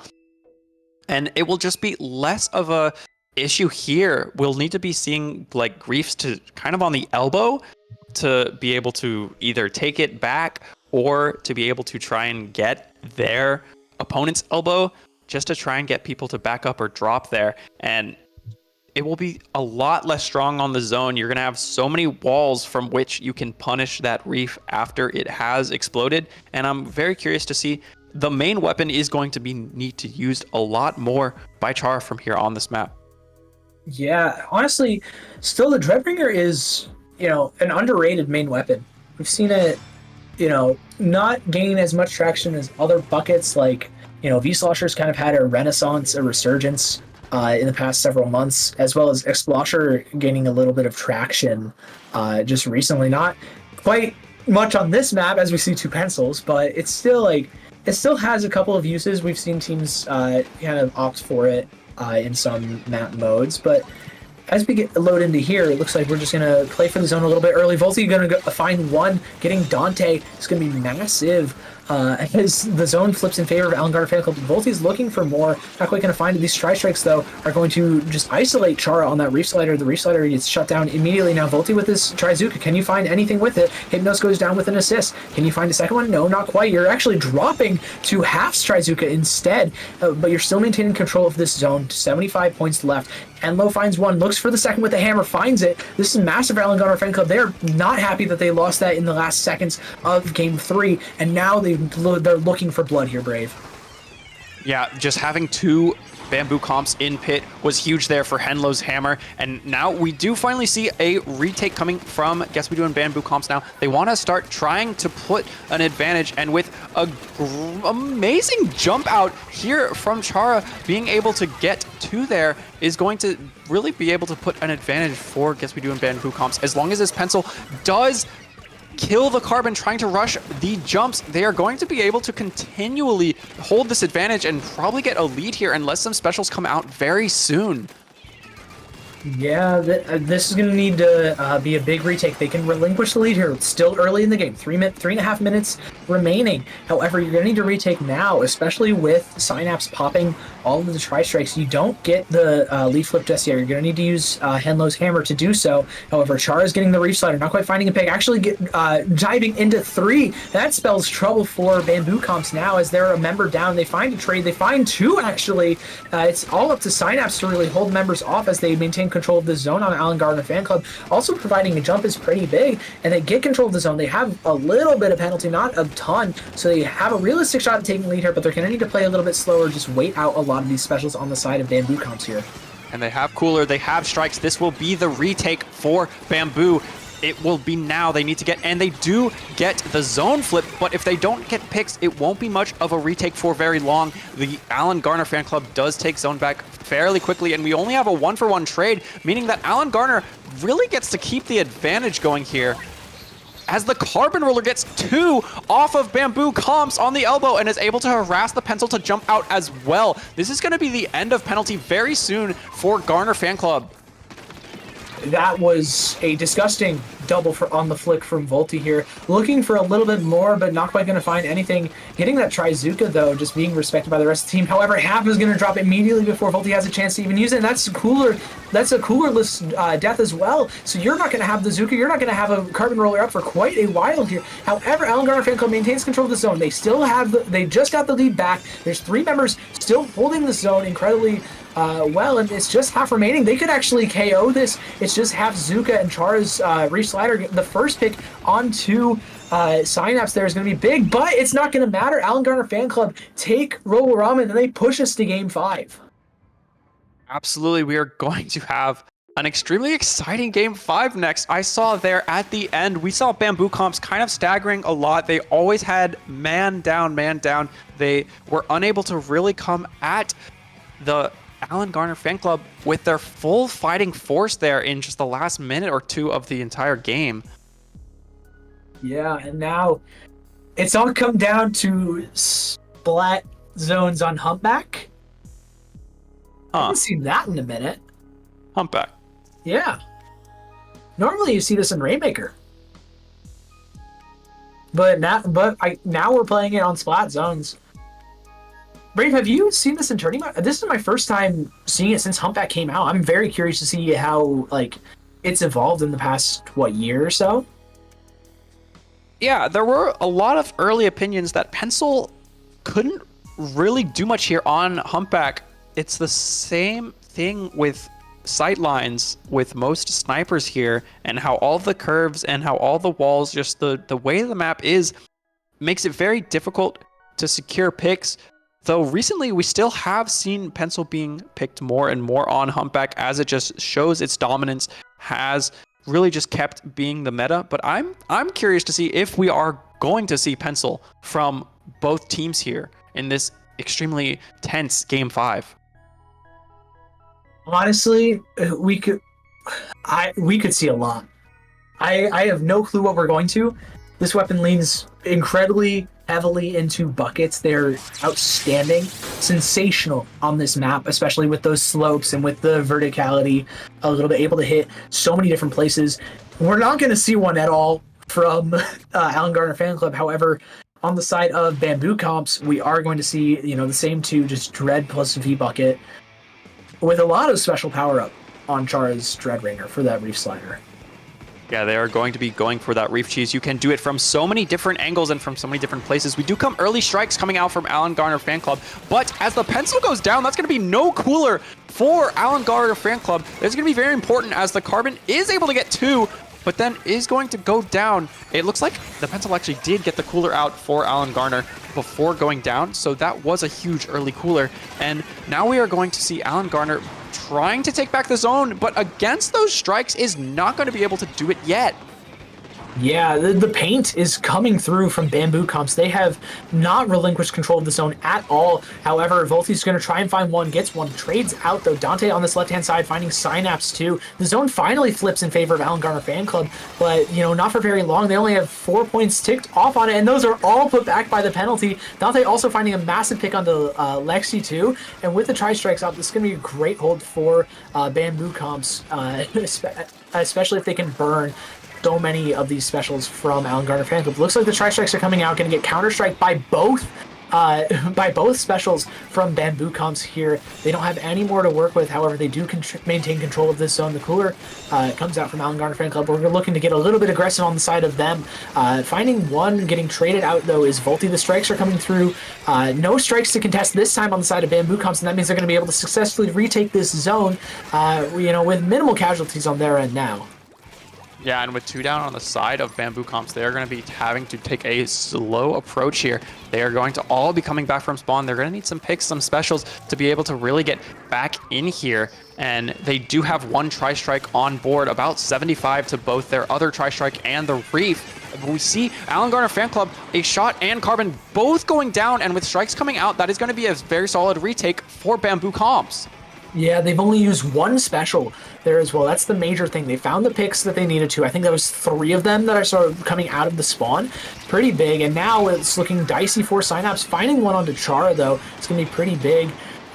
Just there. Now the strikes are coming through. You don't have strikes to contest if you are Bamboo Comps, and that's going to bite you in the butt as Volti finds one, looks for the second with the jump camp as well. It's going to be huge. The Trizuka finding Hypnos as well. It's just Half and Dante left in the spawn, and now Alan Garner Fan Club has a real shot to take the lead here. They only have 20 penalty points and about 15 points separating them and lead. The tri-strikes, though, they're going to have to paint over them. You're not able to fully maintain control of the zone, and you're actually going to get flipped by those strikes, and 2 members maybe of Bamboo Comps as Henlo is in the backline diving, forcing a jump out from Hypnos. Now Henlo trying to find Half too. Half is not able to fight this nearly as much, just trying to stay alive for as long as possible. Synapse goes down. It's just 3 members in the zone. Volti trying to pick the tri-strikes. User not quite going to. The zone flips in favor of Bamboo Comps. These strikes are doing so much work for Bamboo here, Brave. Volti was just so ready there for that half drop. Just after those strikes, absolutely amazing pick on the Neo Splash. Now we see Buckets being able to paint over the zone, but going down to the pencil is going to be spelling kind of the end of that. We do have strikes and Zuka coming out from Alan Garner Fan Club now, but it does not even neutralize zone. They are just painting over the zone and able to continually get even more and more points. And with the Wiper going down, as well as the Carbon, they could just try to paint over the zone here for a vast majority of the rest of the game. They do have strikes coming out and a Reef for life over on the left side of the map. They're getting so many points here, and it's so tense. There is a hammer out. They are 2v1ing the shot, the Splash player, and they do end up getting the cap. Dante, though, with a huge pick defensively, is also going to stay alive to this Carbon, allowing Chara to come in with this Dreadringer, able to cap the zone. Yeah, big cap coming through, putting some penalty points back on Alan Garner Fan Club. Now Bamboo Comps is still stalling out the zone. They have so much paint on the side, on their side. They have strikes, they have bubble, or they have bucket, they have Neo Splash just outputting so much, and now they have 3 specials for this hold, almost a 4th with that cooler on deck. Gonna pop that immediately for this retake from Alan Garner Fan Club. The first strike's coming through. Henlo with that hammer as well, looking for Hypnos, not quite gonna find a Hypnos, actually shutting down that hammer. Char's on this left-hand side, staying alive until a bomb comes through from Synapse, finding one. Half is the only one left in the zone. However, Dante's jumping into Hypnos.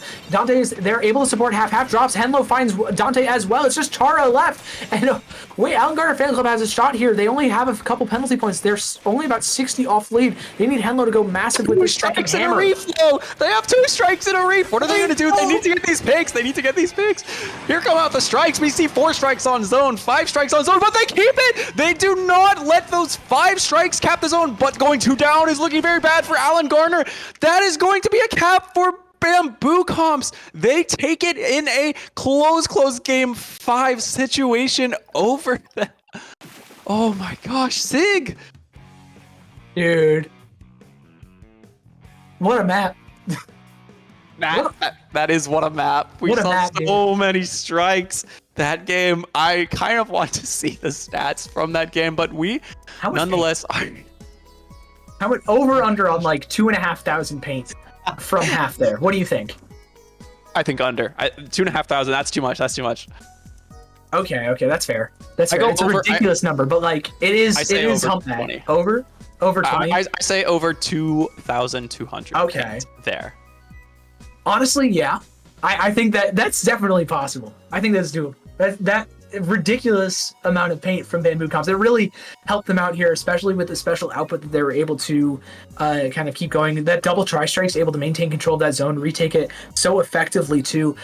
You still have a solid amount of paint on the side of Alan Garner Fan Club, but you need so much more, it feels like, on Humpback, where a Carbon Roller can oftentimes struggle.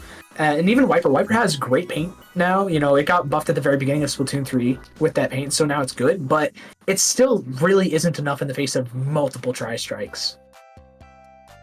Yeah, it did manage, though, to take out like the paint during those 4 or 5 tri-strikes, keeping them in. It was just the pressure from those tri-strikes bringing everyone back to the zone there on the side of Alan Garner Fan Club really allowed them to just be visible to Bamboo Comps, and Bamboo Comps, once they saw their location, they were able to get the picks they needed to allow the Reef Slider to finally take that.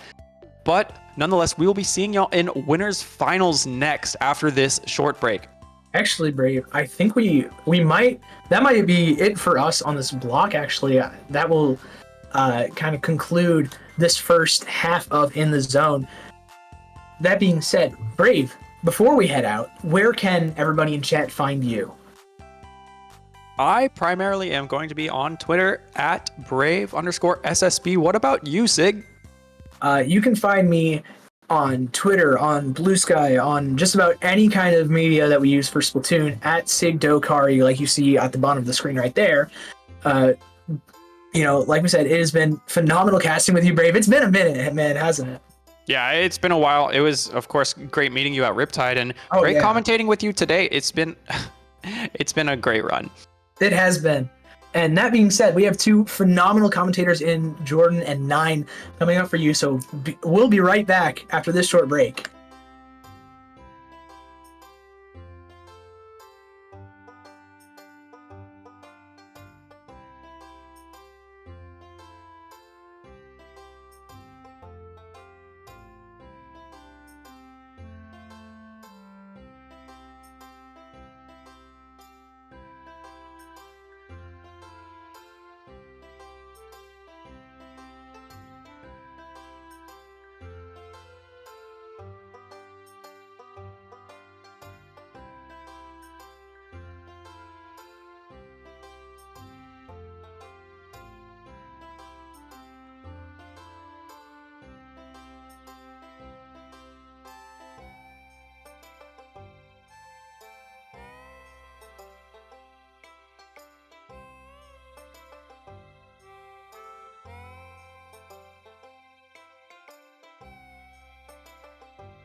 Hello, everybody, and welcome back to In the Zone number 37 here, hosted on Dapple Productions. I am Squidoku. I will be here to commentate for the rest of this tournament, and with me is Ninehole Grains. Yes, thank you, everybody. It's been a hot minute since I've been in the booth for an In the Zone, one of the premier events here in Splatoon, and our first time working together, so I'm excited to get to establish a little rapport here and talk about some great games as we're headed into our winners finals. Yeah, absolutely. I feel the same way. I'm very excited for this. We've got two very strong teams coming out here. I believe these are both pickups of high-level players. We have Monsieur George versus Guess We're Doing Bamboo Comps now. Excellent names. Excellent names here. Oh yeah, and speaking of names, some of these names are like kind of synonymous with Splat Zones as a whole. I mean, listen, Monsieur George, you have Fuzzy, who will flatly refuse to play the game if it is not a Splat Zones tournament here. Of course, Bursty on that squad, Gray, Xeracy. I mean, that's about as good as it's going to get in terms of a pickup, especially at this time slot with North America and Europe playing together. But we kind of had a joke there after that last set. Your reward for making it this far in the tournament is you run into a comp on the Guess We're Doing Bamboo comps now, which, spoiler alert, won't be running Bamboo, so don't get your hopes up, with Reef Slider and double, triple Ink Strike. So that can be very frustrating to play against, especially in a mode like Splat Zones. So this should be a good one. I'm interested to see. Monsieur George hasn't lost a game in the entire tournament thus far, much less a set. So let's baby step our way through this Winners Finals. Yeah. If any team is going to figure out how to get a handle on that slider and double strikes, it'll be these folks. Yeah, they'll. It'll be interesting to see too. I know there's been this kind of, I don't know, back and forth now that Squeezer is less powerful, what the front line is going to look like for some of these teams, and people are still sort of piecing it together. I know that a Cavitator has gotten a lot of love. There's been other pieces, but we're right in that meta with our own two hands right now, or 8, depending on if you're Cephalopod, maybe even 10, because I know squids have more, but we don't have to guess too much more. We're going to be diving into it right away. I saw some Tetras up there, maybe a little bit of a Rapid Pro Deco, and of course it's going to be Bursty, aka Bert, there on the end zap, because we still got to have our coolers. Come on. Yeah, naturally. We do see, of course, that Snipe Rider, the pencil, on the side of, I believe that is... Guess We're Doing Bamboo Comps now in the blue, actually, and so that is that is the cooler option that team is running, with Half already bringing out some tri-strikes to complement that cooler in the zone. They did get a few points on the board, but not enough to really take a strong early push out here. Dante dropping down in, but Bursty able to get that pick, and then the slider coming out to the side also gets canceled pretty quickly. It's incredible how quickly they jump on anyone who gets caught out on the side. I know part of that is this map too, but I love the way they rotate their attacks around. And Fuzzy is playing the Tetras here, a weapon that for a while it seemed like everybody needed to run at the start of this game. Now it's just become another option that you can use to put into your comp and change things up. But it really means that there's one player on your team who's going to run forward and fight everybody. And all that Gray has to do here on this Rapid is follow up a little bit. Now I know got taken out there by the Snipe Rider, but look at where the fight is right now. It's all the way in their side. Fuzzy's already back, and all the while the points continue to tick away. Yeah, the important thing about Splat Zones is that even as you are fighting in an unrelated part of the map, the zone can still be ticking down as long as you are being kept away from it. And speaking of being kept away from it, that was 3 down for a moment on the side of the blue team, which I believe is Guess We're Doing Bamboo Comps now. And so that does mean a pretty quick win for Monsieur George. Yeah, and I think we see the recipe now for how this team has gotten very quick 3-0s, I might add. I've been following along in the bracket as things have gone on, and these games haven't been taking too long for Monsieur George. They have been winning them very quickly, and you sort of see what it looks like right there. You have Fuzzy running right at you with full quick respawn, as every Tetra will. That's also a weapon that doesn't really need to go back and get coolers like a lot of other teams do. So if you're playing against a team that has a lot of setup, like a triple Ink Strike team that also has some Reef Slider, just go ahead and throw a weapon at them that can keep diving in, keep fighting, keep breaking up that set play. And then, oh yeah, if you manage to get past that, you now have Xera's one of the best Stamper players to ever do it, who's following up, and not a pleasing task to have to go, and teams do tend to succumb, as you saw in that one. Yeah, they just had no time to set up, constantly getting disrupted by those frontline players on Monsieur George, and even if they were able to get their special, it just never was enough to actually take the zone for themselves. I did notice that they managed to at least neutralize it once or twice, but any of those times, Monsieur George were quick to just take it back and stay calm, stay clean, and send the score all the way to 0.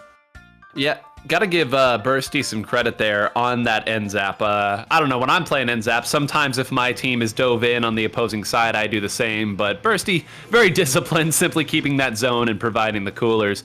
Taking a look again, it appears that it's going to be the same comp from both sides. Oh no, that's a 52 gal actually that's come up here. A little shake up. I love 52 gal on this map here. Wall always feels so strong.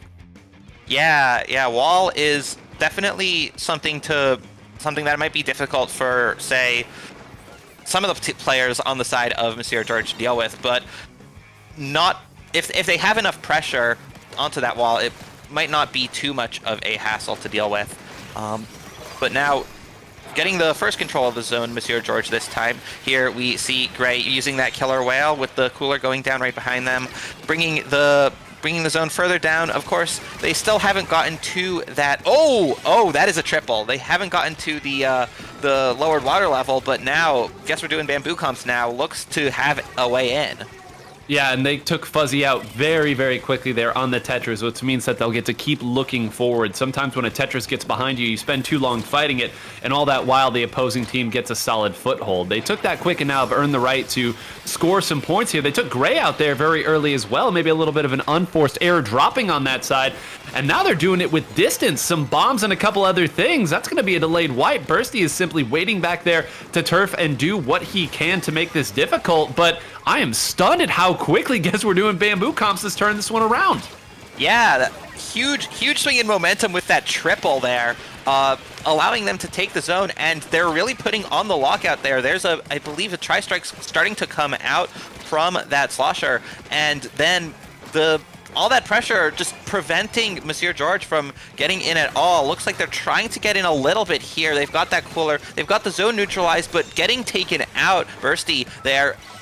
However, it is enough for them to at least capture the zone for a little bit and give Bamboo Comps some penalty time so that they won't be able to take the knockout quite so quickly. Yeah, when they had to dive in and get desperate here, players usually end up finding a way, but you're seeing why that wall is so strong when you drop it on that right side. It is so difficult to know when you can come down. You almost always need either a special or a couple players there to disrupt it. Now Monsieur George, once they got into that scramble situation, certainly found a way to move through, and now things can get a little nasty here. Zera sitting up on this side, does have the Zipcaster, and is now going to dive right through the wall. We don't care about it in this special. All the way through and gets another one, now trying to dive back on Dante and almost cleans that one up as well, but we will take it. A lot of time taken away and a lot of points taken away as Gray now gets set up on shop here. The Reef Slider will apply a penalty here, and they were able to get a player on top of it, so that's going to be the end of the bleeding for the time being. But you can see how dangerous they can get once Monsieur George gets in.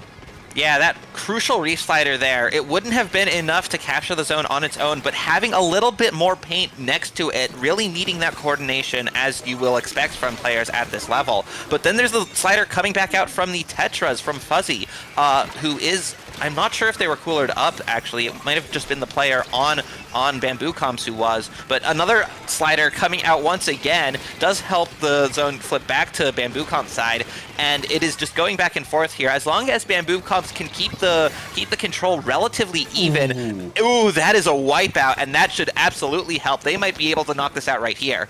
Yeah, that's about as good a control as you can get. Now everyone is diving in, and they do have the Zipcaster because they were coolered, but gets taken out. Can they paint over the top of this? They cannot. So everybody pulled away because of the Zipcaster. At least allowed Fuzzy to come in and neutralize the zone. That's a big deal because now they have full control, and they'll actually get to set up their attack however they want to. Simply waiting, Fuzzy waiting for the moment to jump in. Now elects to do so. Where's the support coming through? There isn't any right now. It's Fuzzy versus the world, and for the time being, that might be enough. 36 points, not a penalty left in sight.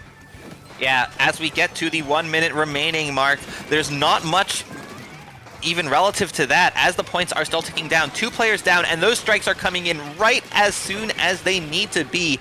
stopping it with a comfortable 17 left, putting over 40 points of penalty on, and with 45 seconds or so left in the game, like I said, Bamboo Comps just needs to keep the balance of who controls the zone relatively even. Monsieur George taking control, but going 3 down for it. That's not going to be good for them. They have 30 seconds to at least take control and potentially trigger overtime. Xerath does have that Zipcaster ready to go, is bringing jumps in over on the side. No one really around to contest it, though, as Xerath is diving in alongside Gray. That neutralizes the zone, and it might be switching over to Monsieur George now.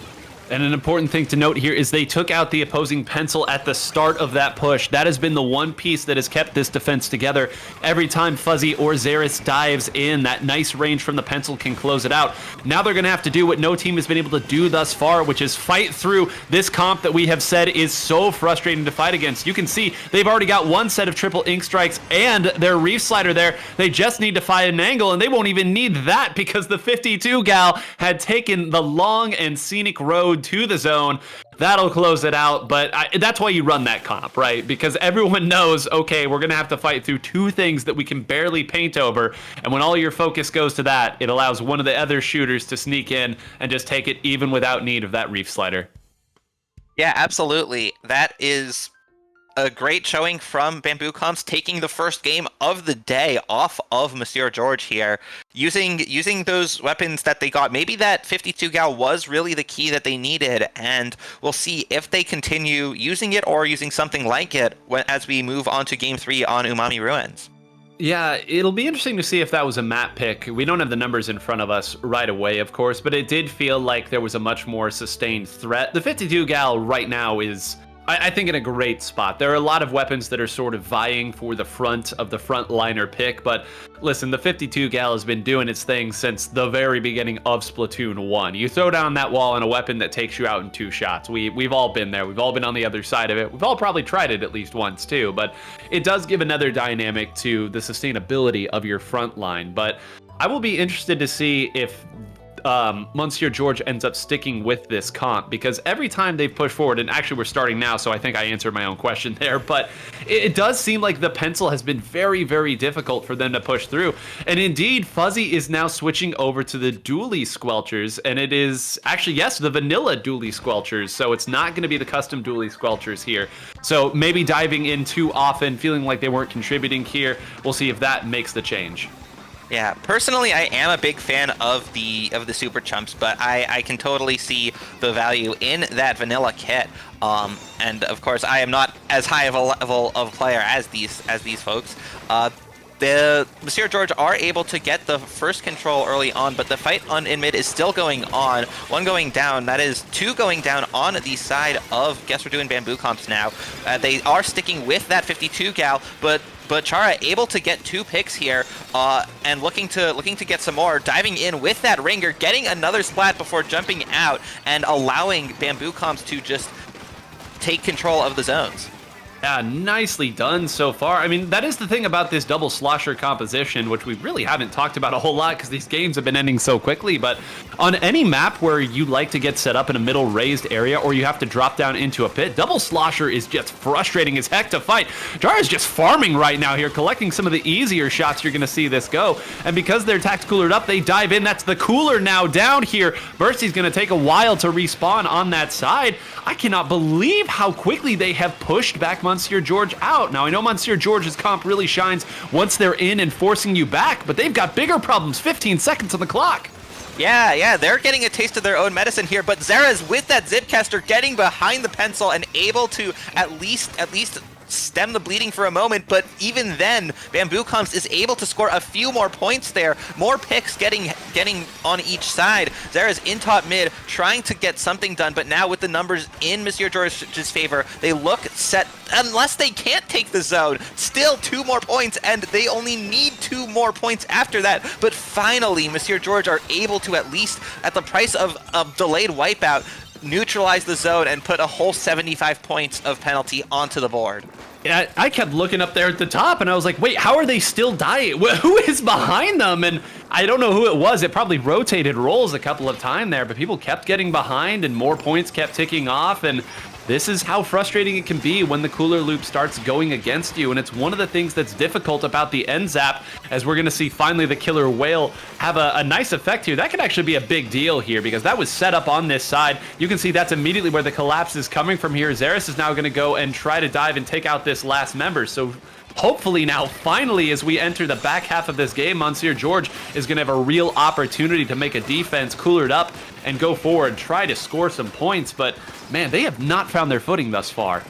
Not at all, and they will want to use this opportunity to lock out the Bamboo comps, but it isn't going to be happening here. They do get a splat onto the pencil, but there is still the rest of the team to deal with, especially with those specials ready to go, the Tri-Strikes and the Killer Whale, saving them both for a concerted push here. But now, as Bursty goes down, it looks like there's that Tacticooler coming out, and now more specials. Those Tri-Strikes, 2 going down on the side of Bamboo Comps, and that should be enough to flip the zone. It does go into Bamboo Comps' favor, and even still, as they lose the zone, they're still going down one at a time here on Monsieur George, and so they'll need to really figure out a comeback. They'll need to figure out their coordination to get back in as soon as they can.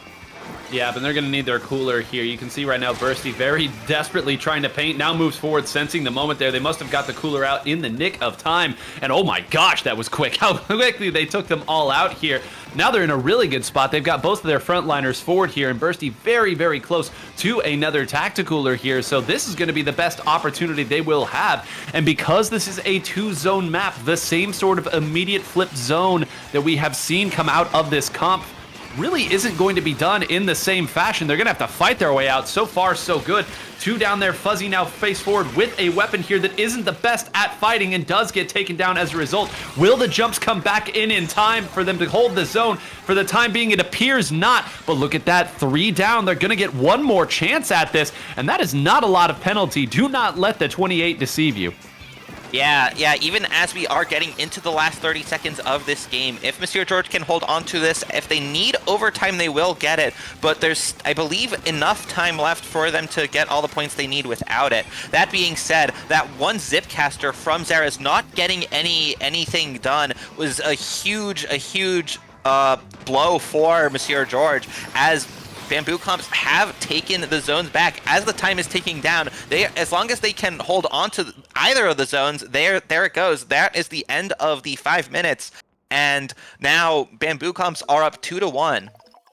And I'm really impressed with how well Bamboo Comps is just fighting in these scramble situations, because you can see what the game plan is and how difficult it can be to really fight with Monsieur George. Again, I pointed out at the start of this, they hadn't dropped a game to get to this point here. Clearly skilled. I mean, there's some North American championships, some European championships, some appearances at the World Championships for these players, okay? Like, clearly the accolades speak for themselves from an individual skill point, but every time that Monsieur George pushed up in a great position, one of their first attackers would get taken out so quickly. And the idea behind that comp is, if you can take one person out in trade, but you're cooler, you jump back in, you can then start staggering the opponent as points continue to tick off. But I know it isn't an exciting thing to say that the pencil player is going crazy, but Hypnos in that game, some unbelievable shots from distance. And again, I pointed out that weapon isn't really challenged because there's no pencil on the other team, meaning if they can hit their shots, they can sort of reign free. Absolutely being done thus far. Yeah, I think the longest range option on that team is either the Rapid Deco or the Rapid Pro Deco. Maybe the Stamper gets close, but it's not anywhere as long as the pencil, which is really only contested by another pencil or a longer range charger, pretty much. Yeah, I mean, if you can't find a route to get to the pencil, it's just going to make your life so difficult. And even if it's not taking you out, even hitting one shot sort of forces you to back up. And we've already talked about how frustrating a double slosher comp can be to fight against, because let's say you take one hit from that pencil, you swim back, the angle that you have to then swim back to changes against the slosher. Against the shooter, you go around that corner and you're like, all right, I'm fine. I'll take some of my health back here. I'll pre-fire if someone comes around the corner, I'll be fine. Against Double Slosher, you take that hit, now you have to back up even further. Or you don't back up far enough, you think the opponent won't try this, won't hit me, then you're down, you're back to spawn, and the opponent has taken it again. So some answers need to be found here. Monsieur George, this is only a best of 5, so unless they want to take the long trek up through the loser's side, they're going to need some answers, and they're going to need them here on Hagglefish. Yeah, switching back to those Tetras from Fuzzy, and otherwise sticking with what they have gone with so far. And Bamboo Comps is going with what is working for them. Dante on the Slosher, Tara on the Ringer. That double Slosher comp is really working out well for them, especially with that last piece of the 52 gal. Monsieur George are the first to take the zone this time, but of course that is not going to last for very long as one goes down. That is Xerath going down, being their main option to contest the pencil with that Zipcaster to get in and around behind. That is really what they need to go right for them here. But now they do get Fuzzy and Xerath swarming around the side as well, as Bamboo Comps do take control of the zone, but now going 2 down, this could be a chance for Monsieur George to set up the position that they want. Yep. Oh, great fight there, even to keep that even on trade. Fuzzy needs to be careful now here. Was stuck in a couple of them and almost gets taken for a ride on that side. You're seeing, though, how good Guess We're Doing Bamboo Comps has been about moving around the backside as the opponents move through. Now, as I say that, of course, the point is going to be moot because every special in the bag coming out here from Monsieur George, and now we should see this Tetris really make things difficult. But again, it's timing. Splatoon is a game that is played in short windows. You need to win fights quick. You need to clear things up quick. There's small areas of improvement. So far, Guess We're Doing Bamboo Comps has been on the better end of most of these fights. Now again, now we're seeing the Tetris come in with the loop, but once again, right there, great job holding this position. It's going to give them a foothold. We'll see. It does appear the lead will switch, but that could have gotten much uglier. Yeah, absolutely. Fuzzy trying to make those plays, diving in. The first time around did get thwarted largely by spawn armor, especially with multiple players dropping down all at once, giving Fuzzy a harder time really focusing on one and making any of those plays. But now we have half moving in, getting the pick onto Bursty, and now that's 3 down for a moment on the side of Monsieur George, but they aren't going to hold on to the lead anymore. Even on top of that, there's specials coming out. There's those tri-strikes holding back Monsieur George for even longer. Yeah, I don't know how Xerath isn't dead right now. That was incredible. Took so many damage from so many sources, but held the position and made sure that they could take out the forefront member here. Now, Fuzzy went down not in cooler, so it's going to take a little while to get back here. Xerath trying to break something up here to give any room, but again gets taken down early, 2-1. And unbelievably, after not dropping a game to get to this stage, Monsieur George goes down looking almost lost after those first couple of... that first game, it looked like this was going to be 3-0 in favor of the home team. But listen, Guess We're Doing Bamboo Comps now. No bamboo needed. Just total chaos here. Again, I am stunned at how quickly they are finishing these fights, how quickly they're taking these members out. At the top level, players are so good at surviving, and especially in this world of Tacticooler with how quickly they can move left to right and shake things up. So Monsieur George, I know, is going to be a force in the losers bracket. I would not be surprised to see them come back up, but for now, all I can give is praise. Guess We're Doing Bamboo Comps now, 1 set away from winning in the zone, 37, I believe.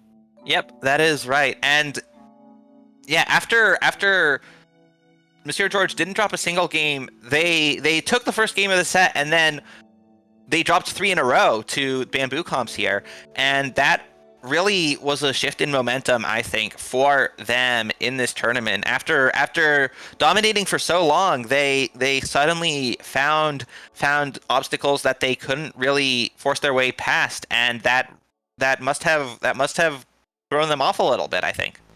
And there's certainly something to be said for the human element of, okay, we have won all of our games so quick, and now we have to wait 45 minutes for our next set. That's certainly part of it, because, again, they did win their winner's semis set 3-0 against Surge. And, of course, if you've been with us on the stream thus far, you know a great set between Guess We're Doing Bamboo Comps now and the Alan Garner fan club. That went all the way to game 5, and a lot of those games went into overtime as well. So about as long a set as you're going to see in the best of 5 splat zones. All that time slows you down. I mean, yes, you can hop into open, you can try to keep warm, but I don't know. Come on, it's a weekend. We've all got things we're doing here. And, that can take a little while to get you back into shape, especially when your opponent just came off a thrilling victory like that. They're coming in with all the heat. So I'll be interested to see if they change anything up. We'll be watching them in losers finals later on. There's been plenty of action in the losers bracket. A couple things that I do want to report. Duck Motif has been fighting, but did go down to Surge. They got a 2-1 victory over Woomy XD, then went down 2-0 to Duck Motif. On the other side, Keep the Change made a pretty impressive run here after going to losers in what appears to be round 1, getting a 2-0 victory over C-Punks, a 2-1 victory over our 5-seed Osmosis, which features some incredible players, and then even got a 2-0 victory over the Healthy Diets. The whole thing doesn't show, it's been Healthy Diet truncated. Food Groups. Food Group, very good, very good. And I say all that to say that they then ran into the buzzsaw that was the Alan Garner fan club. So Losers Semis appears to be already ongoing. That is Surge, our 4-seed, and the Alan Garner fan club, which is our 2-seed, I believe, or 3-seed. Yeah. So, at this point, seeds kind of meaningless. We're this far in the bracket. It's the good teams that are left. It makes sense. But wanted to give you all a little update there for the teams that you've been rooting for and how they've gone. Yeah, thank you for the update there. But I believe we will have a bit of a quick break here as the losers semis plays out before we bring you the losers finals.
And welcome back, everybody, to ITZ in the Zone 37. We appreciate you for hanging with us through that extended break. Trust me, we didn't want it to be that long either. Our losers semis match, which was one game in, by the way, ended up going a bit longer than anticipated. We had a game crash, a lobby crash, internet crash, and then, of course, the teams were fighting tooth and nail to give us a nice long set on top of that. But at the end of such a marathon sprint of a best of three, the Alan Garner fan club did reign victorious over Surge 2-1, and they have now earned the right to go up against Monsieur George. And, you know, notably, we were kind of talking a little bit in the, I don't even want to call it, the commentary booth, that's what we'll call it.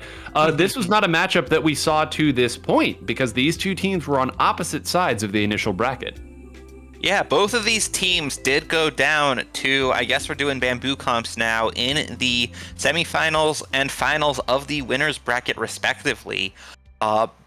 Both exciting sets, 3-2 for Alan Garner fan club, 3-1 for Monsieur George, who dropped their first games of the day, all three in a row, to bamboo comps. So now, having gone through the whole tournament up to that point, not dropping a game, Monsieur George have had a moment. Maybe they needed a moment to regroup, to regain their bearings. And now that they have been knocked down to the loser's side, this could be a chance for them to get back in the zone, so to speak, and win this set.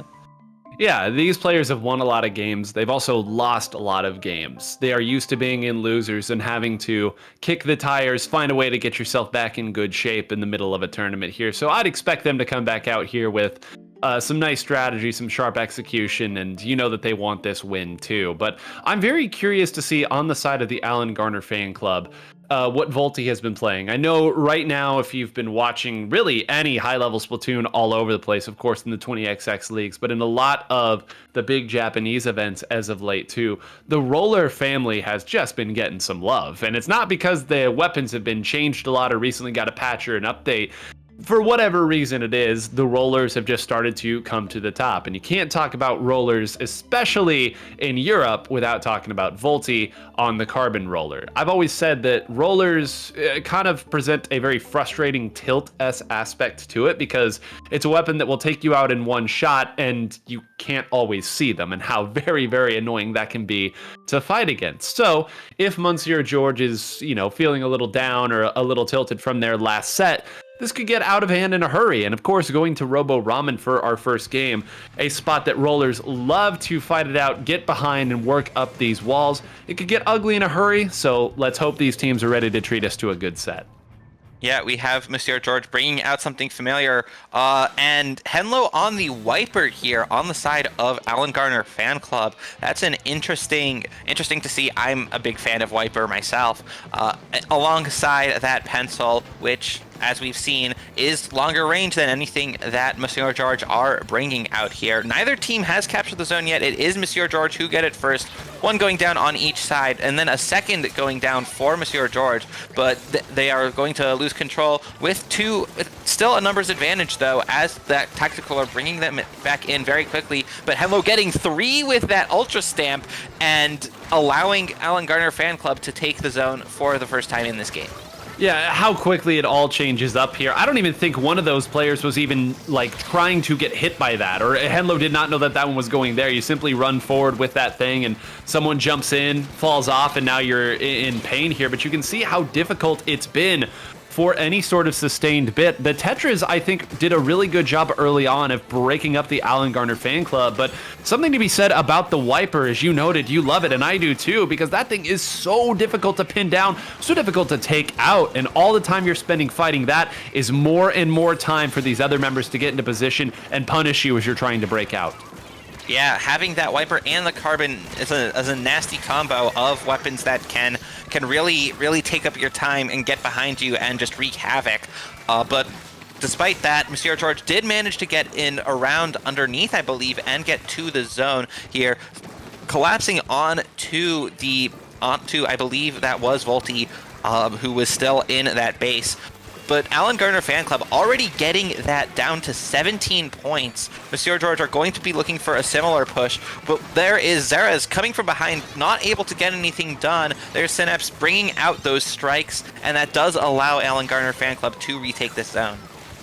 Great work there, but Bursty going right ahead there and actually took 2 out. Yeah, where's Henlo going to go with this here? Yeah, you know what's jumping in right now is the Tetras. The Tetras actually got away, did not go down, now trying to punish them, is taken down, but because Henlo did not move forward there, everybody else was able to come back in from Monsieur George, get the zone back actually, and get a foothold after what looked like it might be an ugly piece. So now Xera's once again trying to open things up, gets taken out. Synapse is on one right now. Incredible shots there on the fall off to take out Xeris, who's just had a rough day of Zipcasters thus far, and it's going to be Alan Garner Fan Club once again getting themselves set up and choosing when they want to dive. Yeah, one player who was down under that side of the zone, managing to get that jump out just in time before Alan Garner Fan Club really collapsed onto them. And now the zone is in neutral state. Xera's getting canceled in that Zipcaster by Volty here, who looks for another pick onto the Tetras, able to survive that Reef Slider with a nice squid roll off the wall above, but the timer is still ticking down here for Monsieur George, unless Alan Garner Fan Club can use the 2 nicely placed strikes to swing it in their favor. Yep, good job there. They still don't have a ton of stability here. This is really the first time over the course of this game that Alan Garner has been a little bit separated from one another there. Nice jump out there on reaction from Xeris to at least preserve some sort of presence on their side of the map. You can see that they've done a really good job of pushing the members of Alan Garner Fan Club away from one another. There hasn't been any chip or follow-up here, and finally, after being on the back foot for most of the game, Monsieur George does get up to the opposing doorstep. Fuzzy gets taken down a little bit too quickly, though, and I don't believe that Xeris was coolered either, so it's going to take them a while to get back too. If Volty can find 1 or 2 here with this Zuka, that should be a flip, and it is. Even without anybody going down, they forced them so far back, they just couldn't paint enough on the zone.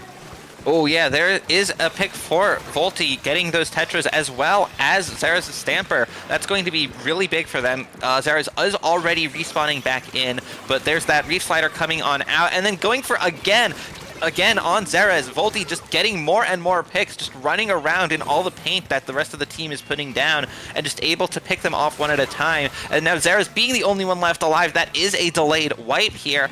Alan Garner Fan Club have gone through all of their penalty points and are only a few ticks away from taking this in a knockout. Yep, don't move back, don't look back, and don't blink there. Alan Garner Fan Club, great job moving Volty in. We said at the beginning of this that the roller, so frustrating to keep track of.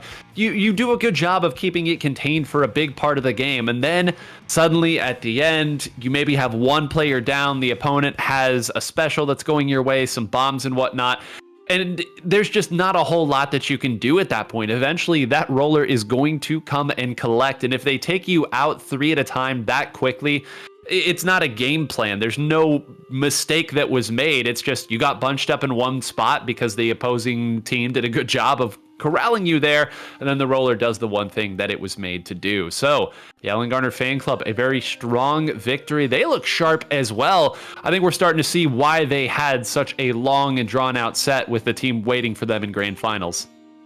Yeah, able to really put the pressure on and deal with those situations where they are pushed back, able to come back around. And similar to Robo Roman, this next map that we'll be seeing, Museum d'Alfonsino, has those routes to get in from the sides without going directly through where the enemy team will be facing if they have control of the zone.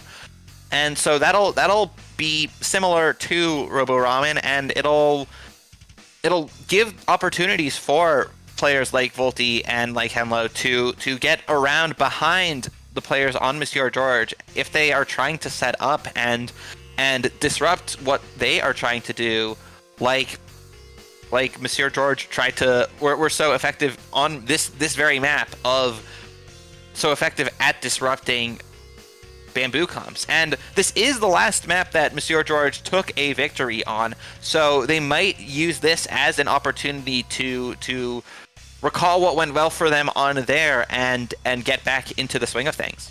And I'm glad you mentioned that, because that was immediately where my mind went to as well. And, you know, looking at the comp that they ran and that they have generally stuck with the Tetras and the Stamper and the Rapid Pro Deco, this map really plays to the strengths. The Rapid Pro Deco can sit from spinner and hit some of those areas that are maybe a little bit further back that another blaster or another type of weapon might have to dive a little further into. And that's a big deal, because it means that your frontliners can get supported with a little extra chip damage without you having to expose yourself. Bursty can throw bombs up and watch that left side so that nobody sneaks around like you were talking about. And we know what Stamper and Tetra can do once they get in. We saw it in the winner's final set. So a great opportunity for them to plant their flag and start to push their way back out. Take a look at the comps here, and never mind, it's a giant pivot here. They have finally had enough of that comp, and I need to take a moment here. That's a Neo Splash that Fuzzy is bringing out. Gray is switching over to the Slosher, and Bursty is going to be going over to that Snipe Rider. So they have gone full meta, my friend. This is what has been working all over the place. It is consistent, it is stable, and that's what they're going for right now. The gloves are off here for Monsieur George. They are here. They're not here to experiment. They're not here to try out something. They're here to win. And although it isn't immediately effective for them, they are forcing Volti back a little bit here. But Alan Gardner Fan Club still able to take control of the zone, and Volti does get that Trizuka out, getting one pick onto that Neo Splash, looking for more with the help of those Tri-Strikes, but able to hold onto the zone here for at least a little bit, and it is going back into their favor. So Monsieur George will need to put together at least one push that can get in there if they don't want to get completely shut out. Yeah, and will the specials be enough here? A lot of green there. Fuzzy surely can go in there and flip it, and they do. So, okay, you can exhale now. You've got a chance. Now let's see if we can move forward and put the hurt on the opponent. There is something to be said for familiarity with a different comp style. And again, I know what was going on earlier wasn't working here, but you have to imagine that the Alan Garner Fan Club is very used to fighting these weapons and what they bring to the table. Now, they're strong for a reason, so, you know, there is a little bit of back and forth on both of these ways. Right now, they've done a great job of kind of moving Volti over to one side. Needs to be careful there. Any damage probably would have done the job there to close it out. Instead, finds a way over to Fuzzy. They lost lead in the scramble, but they were in danger of losing a whole lot more. They still need to cap the zone and finally do. But finally now, both teams have had a pretty good look. Gray not able to jump out in time, being taken down by Henlo there. Another one went down, I believe, Xeris on the other side. So it's going to be back to the drawing board here for Monsieur George. Yeah, back to the drawing board indeed. They don't have any specials particularly close, except for those Tri-Strikes that came out. And already painting for more. That did neutralize the zone and flip it for just long enough to give Alan Gardner Fan Club some penalty points. And that gives them a little bit more breathing room here, but they're going to need a lot more than that. Just neutralizing the zone every 30 seconds or so isn't going to be enough if Alan Gardner Fan Club are able to hold onto it for the rest. And I wonder really if going with those double strikes, especially with one of them being that Neo Splash-O-Matic, was a choice specifically to counter the players like Volti and like Henlo, who really relied on having a whole lot of paint to move around in. Just being able to put out so many Tri-Strikes and so much paint should really be a benefit for them and allow them to have that way to force themselves into the zone here. Again, there is Tri-Strikes coming out, and that does stop the zone, but it's not fast enough as Alan Gardner Fan Club do take the lead here. Yeah, madness on the board right now. Everyone seems to be fighting and going down. This left side has been an absolute bloodbath through this point. Now Volti once again meeting up with Xeris there. Finally, after everybody exchanged a tactical loop, it's going to be Alan Gardner Fan Club with a decent lead at this stage, but it's going to be Monsieur George with the better board. I don't believe they have anybody down there. Well, Volti, of course, drops as soon as I say that, but that means that they're coming out of their spawn here. Everyone should know where Volti's coming from. There's only one way from left at this stage. Very, very tricky. And now swinging wide with this Trizuka. Would love to find Xeris, not able to get it though, and that may pay big, big dividends for Monsieur George. They took another one out, I believe, on the left side. Gray is over there. The lead will switch, and they need to be very careful here. If Xeris gets value off of this special right now, they might actually be able to knock this out. Well, the zone does get switched back to the side of Alan Gardner Fan Club. Volti still alive, though, after getting that pick, although I spoke too soon. Xeris gets that clean splat onto Volti with the strikes from the teammate coming around behind them. Now, looking for a little bit more. No Zipcaster ready quite yet, but there is Henlo dropping down, gets spotted pretty quickly and taken out, but having that tactical or buff is back fast. Now, Monsieur George are going to want to hold onto the zone if they can. It does get neutralized here, and it isn't flipping quite so quickly. Monsieur George able to hold onto it a little bit longer. Tri-Strikes coming out. More Tri-Strikes almost ready to go, but now with 2 down on the side of Monsieur George, that might be an opportunity for Alan Gardner Fan Club. Yeah, that was both of the painters getting taken out, and they do take down Gray without anybody going down here. This is a big opportunity here. Henlo needs to reposition here and find a way to contribute to this. Is kind of working around, deciding to watch this left side there, but they've stayed so far back that they might have given an opportunity for the flip. Everyone's going to go down there. Volti is there, needs to paint the zone and try to turn it, but you're not going to outpaint by yourself. And now Henlo has jumped in, gets taken down by Xeris, and that will do it here.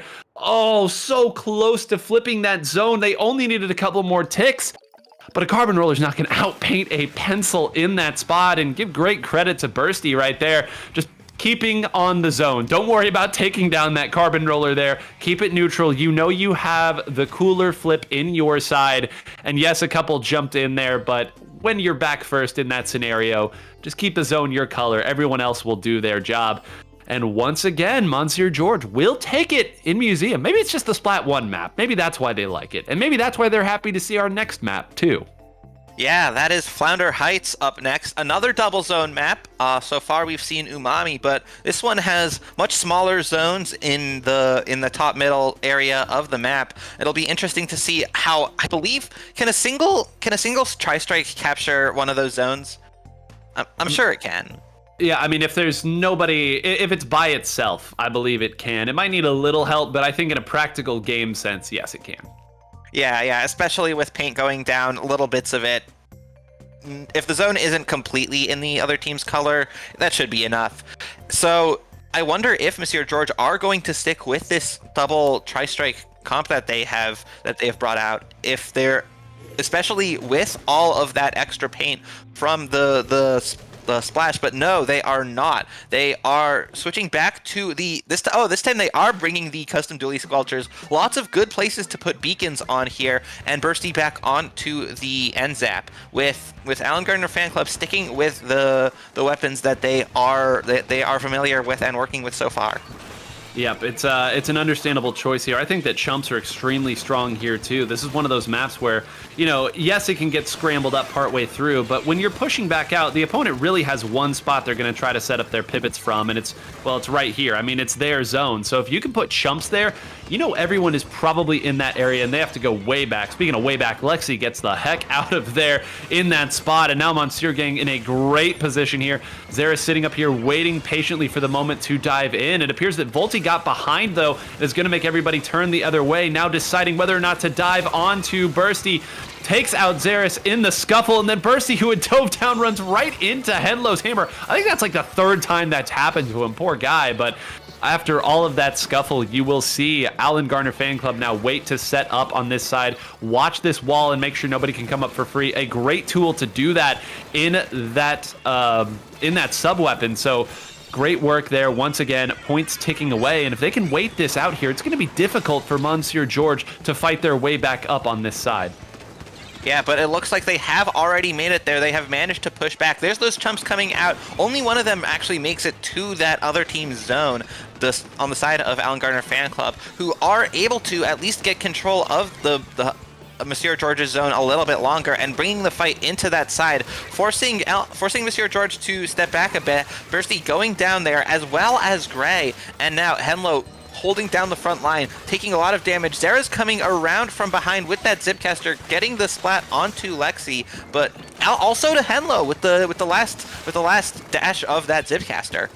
Yeah, I mean, they have been working hard to fight their way through. The frustrating thing here is so many of these weapons are so good at just popping out and getting the job done. You see that Fuzzy is down as well as their Stamper. So all of this poor Bursty is fighting here. This poor NZap's not going to be able to do a whole lot when a Roller and a Wiper are running at it. They are tailor-made to cook those weapons here. And now, yeah, you simply do everything you can to get to the zone. Once again, though, no right answers in the Alan Gardner Fan Club. Just doing a fantastic job of holding when things got a little nasty. When the opponent had pushed and firmly taken back their side of the map, their zone, all you have to do, sneak Volti around back or sneak Henlo on that Wiper around back there. It makes it so difficult for some of these weapons to deal with. And listen, a Carbon Roller on this map has always been strong and difficult to fight against, but when it is being piloted by Volti, of course, you can crank that one all the way up to the other side. And now, after an immaculate tournament run to this point, Monsieur George 1 game away from going home early. Yeah, they are on the brink of getting knocked out here in the losers finals. And I'm looking at the next map that we have coming up. If I'm not mistaken, if my eyes aren't playing tricks on me, that is Scorch Gorge Flat Zones. Sure is. It sure is. That is not something I expected to see here in the losers finals of In the Zone, but I guess we're going to see how these teams adapt to a map that so many people just consider not competitively viable, but that being said, it's in the game and these teams are going to be playing on it right here. Well, and look at this. It gives the perfect opportunity for Monsieur George to go back to this comp that they won their game earlier with here. The double strikes, the Neo Splash, maybe the single best weapon at turfing and stealing a zone back in the entire game here. And it's, one of the big reasons why Fuzzy's piloting here. This is a guy who invented the short-range shooter for a lot of us here in North American Splatoon, can certainly still pilot it now. And every time one of these triple ink strikes come in, you can bet they're going to try to use that as an opportunity to dive forward. But Bursty switching over here to the pencil has been the big difference as far as I can tell, doing a great job of just making sure that nobody dives too far forward and stabilizing slightly. But when all three of your teammates go down that quick, is once again Synapse with unbelievable fall off. I said earlier, they're on one there. That's a difficult series of shots to hit. And now he's just going in fighting here with Xerath too. Why not get that punishment? And they are very close to stealing the lead back if they can get past these triple ink strikes.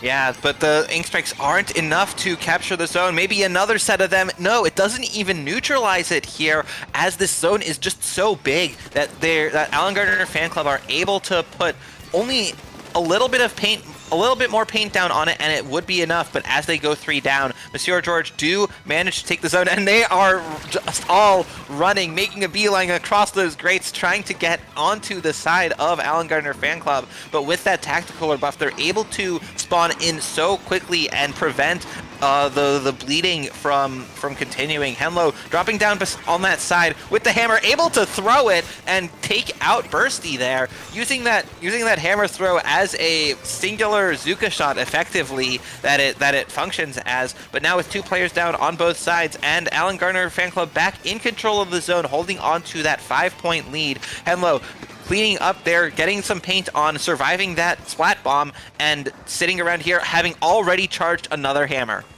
Yep, they have everything going for them right now, and they've almost chewed through this too. Last time it was Bursty on the pencil taking out Lexi that really gave the opportunity for Monsieur George to go back in. This time you see Lexi is already backed all the way up, not allowing that to happen. Instead, waiting for the frontliners to fight. A trade at the bottom of the screen here. Now Synapse waiting for another member to move forward. Gets taken out there by Volty. Great work there. Zeref snuffed out. Just 10 seconds left. I don't even know if they have enough specials here, which means it's dive time. Try to make a miracle happen, but as the clock ticks away, no answers once that game got flipped back for the second time. Monsieur George will be taking a bronze in today's In the Zone competition. And it is going to be the Alan Garner fan club. We still don't know if they're talking about the character from The Hangover or the famous English novelist, but they will move on and try to get their revenge in our grand final. That they will, and it'll be a rematch of a very exciting set from the winner semis between Alan Garner fan club and the team that made it from the winner's side. I guess we're doing bamboo comps now. Yeah, long names in our grand finals. They never make it easier on us. You know, it was real easy back in the day when you could say it was STDX or Ghost or In Control. You know, it was so easy. We had it so good. We had no idea that eventually we'd be getting a fan club of every person imaginable. You know what? This is my call out to all of you teams who have fan clubs in your name. I challenge you. You can do better. You can be more than simply a fan club when you're entering a weekly event or a monthly event. I get it. It's hard to make names for pickups, and sometimes fan club is just the easiest way to do it, but I believe in you. You can do more. Okay, well, would you be saying the same thing if that the team we saw was, say, Nine Hole Grains fan club? I would say make a better fan club. You Fair enough. you can definitely do better than that. Come on. Oh man, another good set, and I do want to again give a tip of the cap to the cap I'm not wearing, by the way, to Monsieur George here. Thank you. Picked right up on it. Excellent. An actual cap has been kipped. Every time I say that, nobody in the booth is actually wearing one, and I always feel bad. But thank you for getting the baton that I have passed. Third place in this event. A fantastic showing there, and again, to get to winners finals without losing anything shows you the caliber of those players. I know a lot of them aren't as active, but you know, the legends and the champions have that forbidden skill that they can tap into every once in a while, and I imagine in the next Zones tournament you'll see them come back out, and I mean, Gray and Zaris will be competing in everything. They just can't put the game down, so expect to see them, and again, a great showing from them. But now we get the rematch of, I think, the most exciting matchup that we could have gotten, certainly basing on the winner semifinals, which we saw a fantastic 3-2 set. And that is, as you noted here, guess we're doing bamboo comps now in the Alan Garner fan club. I will say, I made the joke earlier, the frustrating part about going against this comp that Bamboo Comps is going to be running here, double, triple ink strike, and reef slider. You fought this hard. You spent hours playing Splatoon just to run into that. I hope the Alan Gardner fan club is ready. Yeah. A bamboo comp? In my pencil meta? I must inform my supervisor about this post-haste. I think that a supervisor will probably be notified if that actually shows up, because that means that something has gone horribly wrong. Or it's just been an absolute curb stomp and, you know, they're just trying to have fun with another game here. But I've been very impressed again. Double Slosher is such a tricky comp to fight against. I know it's not actually Double Slosher here, but two Slosher main weapons. Bear with me here, play ball. The big part of that, I kind of noted this earlier, is when you're used to playing against maybe a couple shooters or something in that line, you know kind of how far you can go back without giving up your position. And so much of high-level Splatoon is, you know, windows and, you know, how much space the opponent gives you and identifying that in the heat of the moment. These players have become so good over the years at knowing how far they can back up without running all the way back to base and giving everything up for free.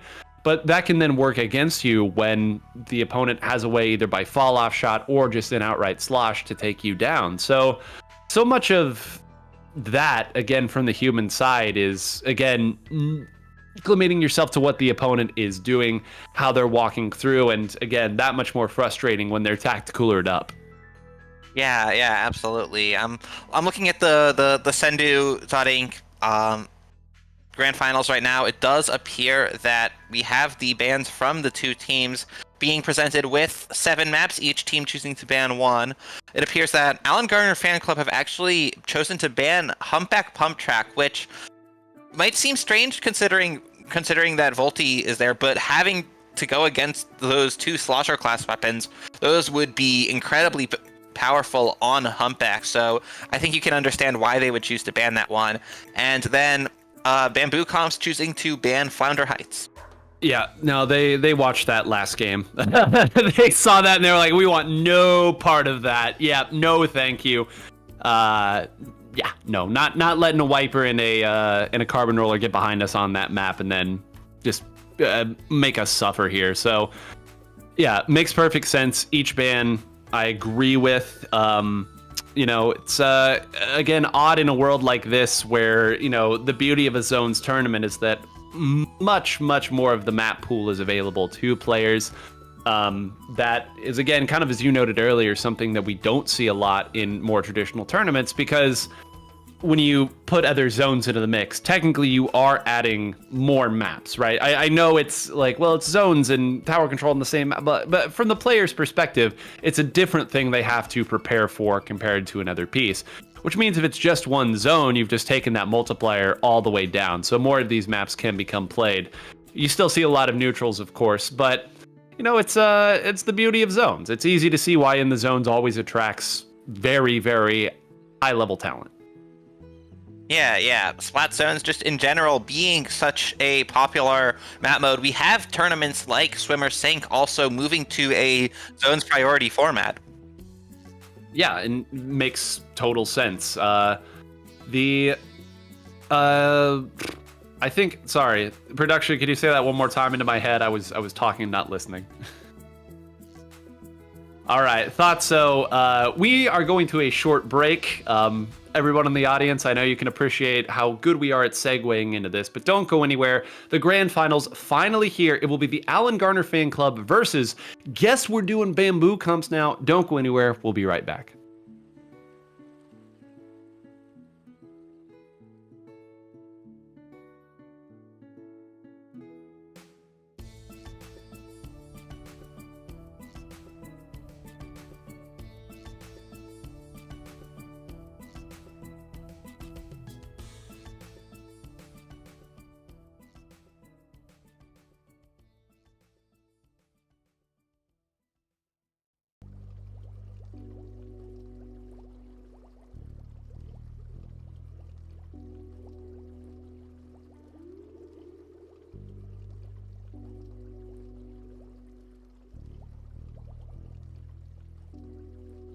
Well, I told you it'd be a short break. Yeah, we won't make you folks wait any longer here. We just needed to change some names, cross some I's, dot some T's as we got into it. Your map list for your grand finals on display right here. Man, this is definitely a zones only tournament. There are some maps here you're not going to see in a lot of other places. Yeah, I've seen ship-shaped zones before, but usually just tower control on here. But I definitely have seen ship-shaped zones in competitive, but honestly, I do think all of these are considered to be relatively on the more common side for zones maps. We see Makomar, we see Barnacle and Dime, and then if we get to games 4 and 5, that will be Robo Ramen and Mahi Mahi Resort, which we have seen plenty of times. Well, the teams are ready. They have been playing all day and are ready to throw down and finish this one. Folks, here we are, the finals that you've been waiting for. Let's take a look. Is it still going to be the same comp? It appears, and on the other side, Double Slosher will be staying in half, is switching, or I guess staying rather, to that 52 gal. That was really the big catalyst for them in their earlier set to start getting their wins. Love still seeing that weapon on the map. Yeah, now the question is it going to be as helpful against Alan Garner Fan Club as it was against Monsieur George? The two teams both moving in at the start, one going down on each side. That is a tri-strike provider for each of those teams. We do see some specials ready to go, but now that is 3 down. Only Lexi still up with that pencil there, and now Bamboo Comp's able to move in with their own cooler buff, taking the lead, trying to set up on that top left side here, preventing anyone on Alan Garner Fan Club from getting close. And this is where this comp really starts to show its teeth. Yes, there's all these great fights here as people will trade back and forth, but pushing back against this is so difficult when they have the high ground, especially if you're getting chipped down by the pencil. Volti diligently fighting through and then jumping all the way back. Kind of an interesting idea there. Maybe they thought that they could take it in the meantime, and that gamble will pay off. There was enough pressure on the zone there to close it down, and as everything goes through in the scuffle, that's where this comp really starts to shine. They do take 3 members down here, a couple of them already back in because of that tacticooler, but you can already see the difference in these two comps, at least from a strengths perspective. Yeah, I think Volti might have just tried to get Hypnos out of position, and it worked in that sense. Their job was done, they jumped out, but now with Bamboo comes back in control of the zone, even though one of them does go down here, Half is diving in pretty far, gets taken out as being targeted by the torpedo, which is also being pushed forward to target some of the players who are further back. Though Bamboo Comps now back in control of the zone here, trying to get something done, but no, Half running right into that pressure from that Trizuka of Volti. Yeah, great job coordinating and making sure that they could create an advantage on their side of the map. So much of breaking in against these locks is finding just a spot that you can create a pivot and then work out from that position. A nice job on there. Hypnos once again taking out Volta. He was kind of caught in no man's land there in the center. Charge is diving right forward with that. I'm actually a little surprised from that distance, almost a Hail Mary, but if you know everyone else is going to be following right behind you, I guess it works there. It's at least created a bit of chaos in the center of the map now. They have just completely switched which side is who. That is not the blue side that they're coming from here. Now Synapse gonna get taken down by Half, who now is going back at Lexi. Unreal fall off there. A wipeout. Beautiful, beautiful stuff. Create a little chaos and then follow through. This is dangerously close to ending already if they don't find a pick very shortly. Yeah, and another thing about the Reef Slider, if you bring it all the way along its length, then you can force your opponents to turn around, and that is going to be a huge advantage if you're able to pinch them from the front and from behind. Tri-strikes from both teams coming out at the same time. The timer is almost done. Alan Gardner Fan Club really need to take it now. Finally, in the process, taking out Half and able to convert the zone to theirs.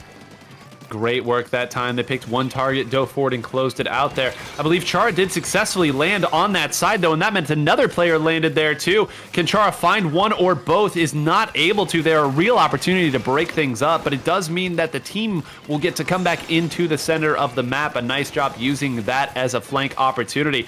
It appears that somebody up at the top did go down in the scuffle there, and Henlo will get taken down mid-hammer, so it is all for naught.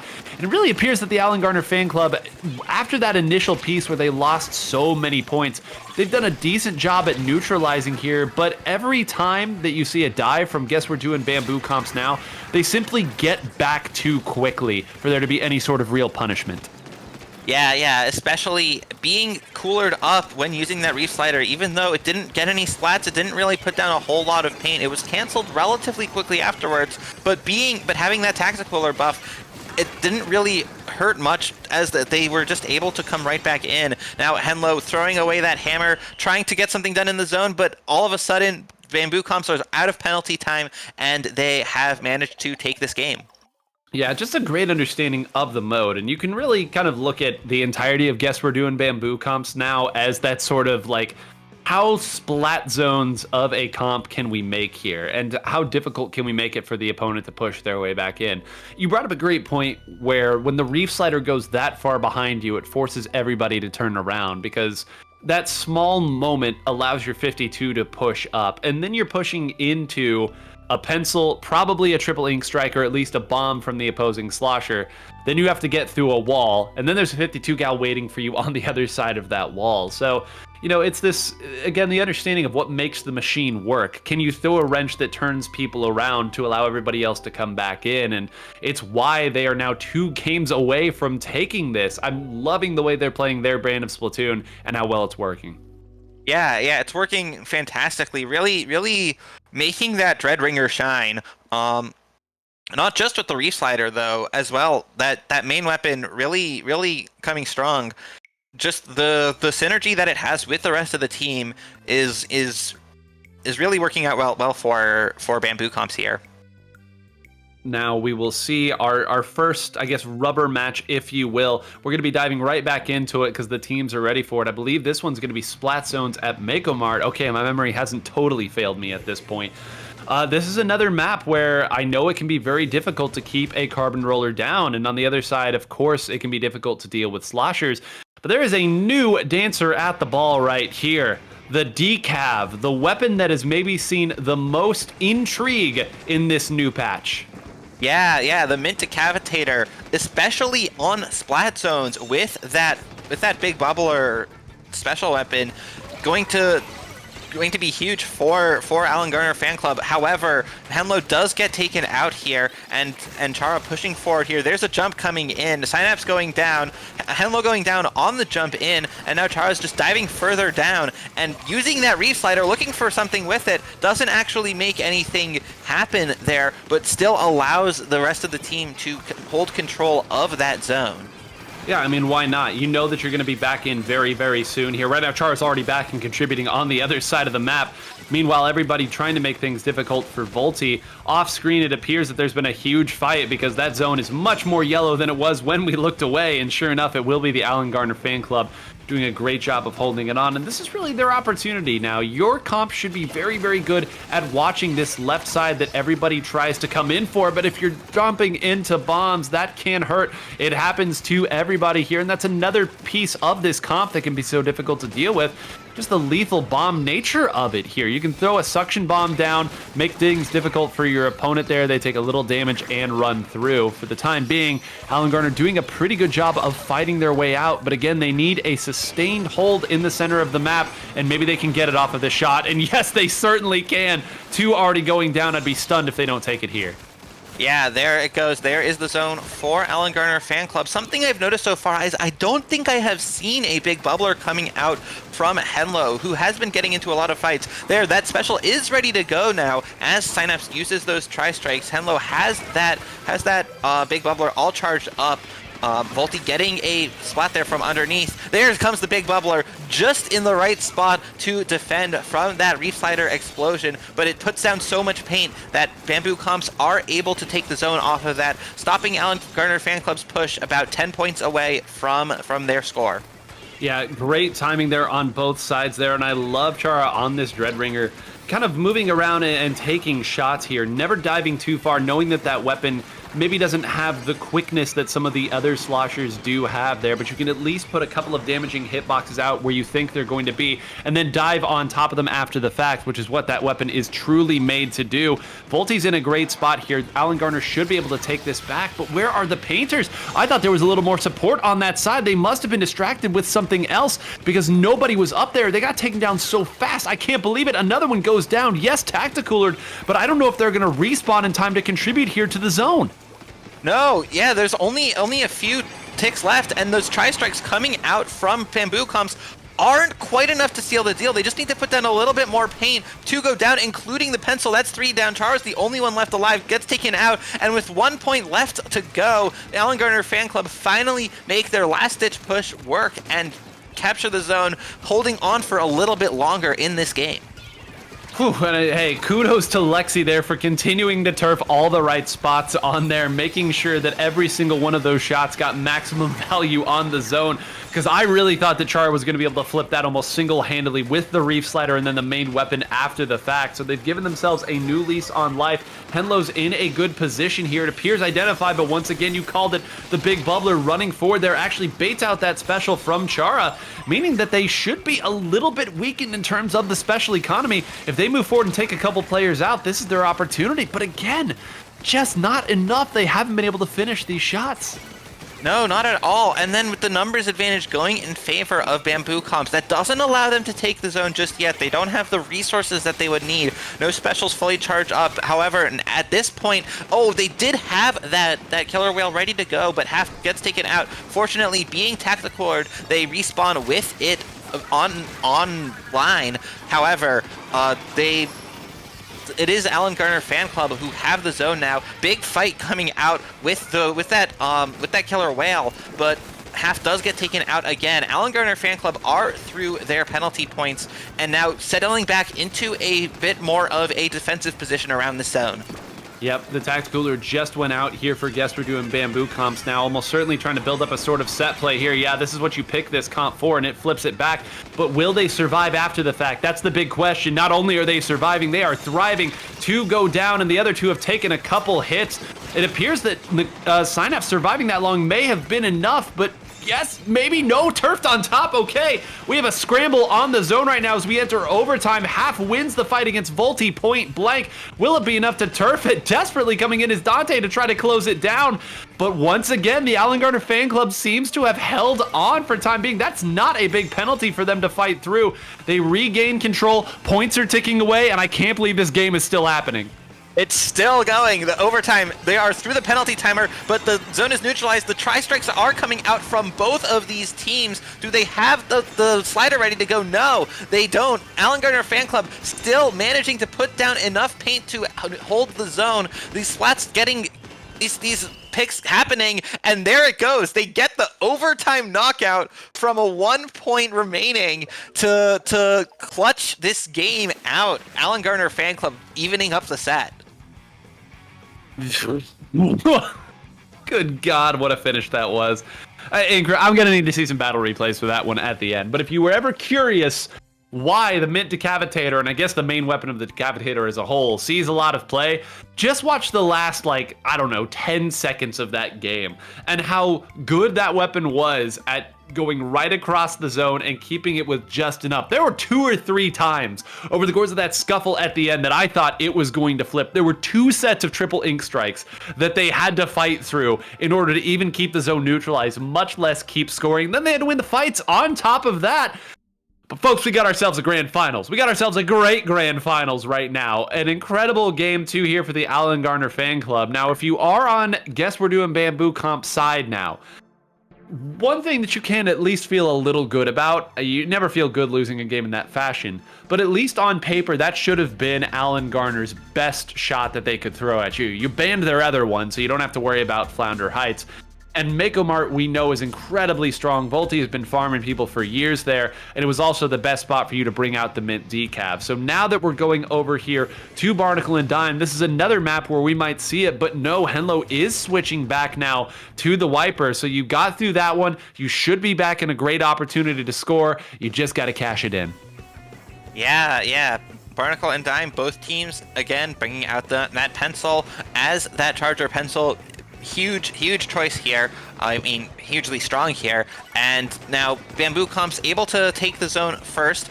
Only a few points though, as is customary for these opening pushes. Now Volti helping to get a triple for Alan Garner fan club here, and extending that with a Trizuka, but there's that Reef Slider, able to get 2 here, and even though Tara goes down for it, Synapse bringing out these Tri-Strikes to hold back Bamboo Comps, but Bamboo Comps have the strikes of their own, and it's not quite enough to take the zone. Volti coming over to the right side and preventing that flank out there.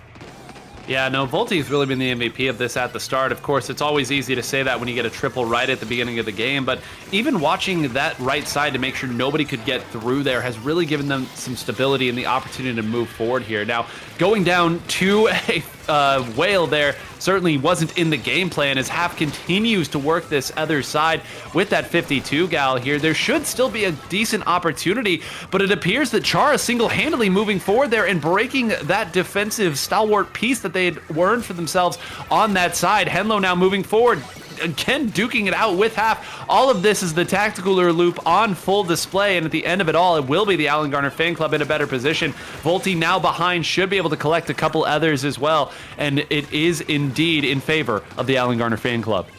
Yeah, especially Henlo over on that right side, holding down that street with the help of some bombs from teammates, diving in, getting that pick onto Dante, and then Volti over on the side. Half is going around behind them, putting up that wall to try and survive, try and be a bit of a rat, using that killer whale, and as well, just to help survive. And then that does help them get that splat onto Volti. The zone does go into Bamboo Comp's favor as Half continues that rampage, getting another splat onto Synapse.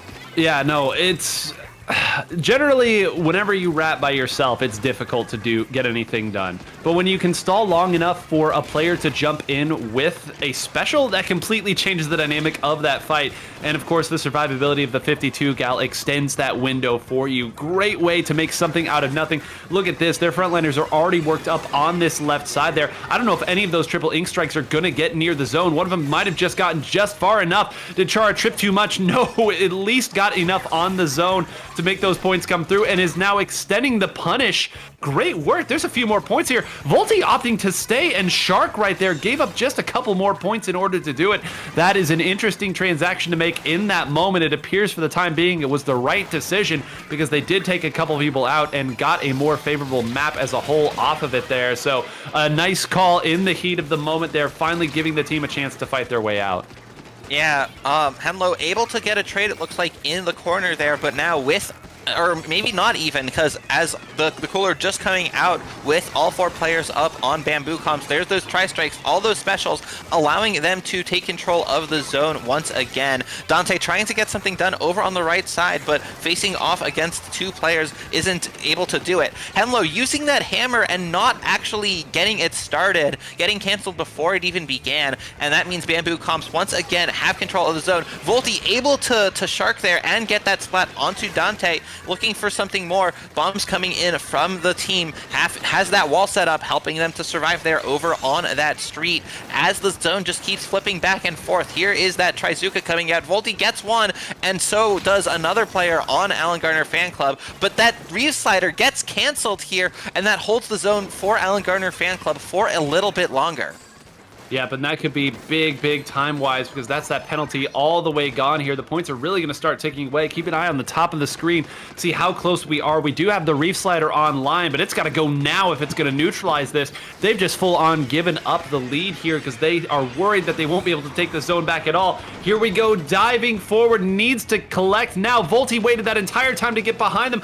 Actually got to the other side of the wall in time. Incredible there. Volti just a half-second late, and that completely changes the dynamic. There is now hope for Guess We're Doing Bamboo Comps now. They've gotten a couple of their members back forward here. Chara throwing a couple bombs forward to make sure nobody can come in for free, but half a little overzealous, gets taken down by Volti. Now Chara running right into Henlo's hammer there, and I don't know if they're going to have another opportunity. They're going to desperately jump to the pencil, but so is everyone else there waiting. Half lands to make it interesting.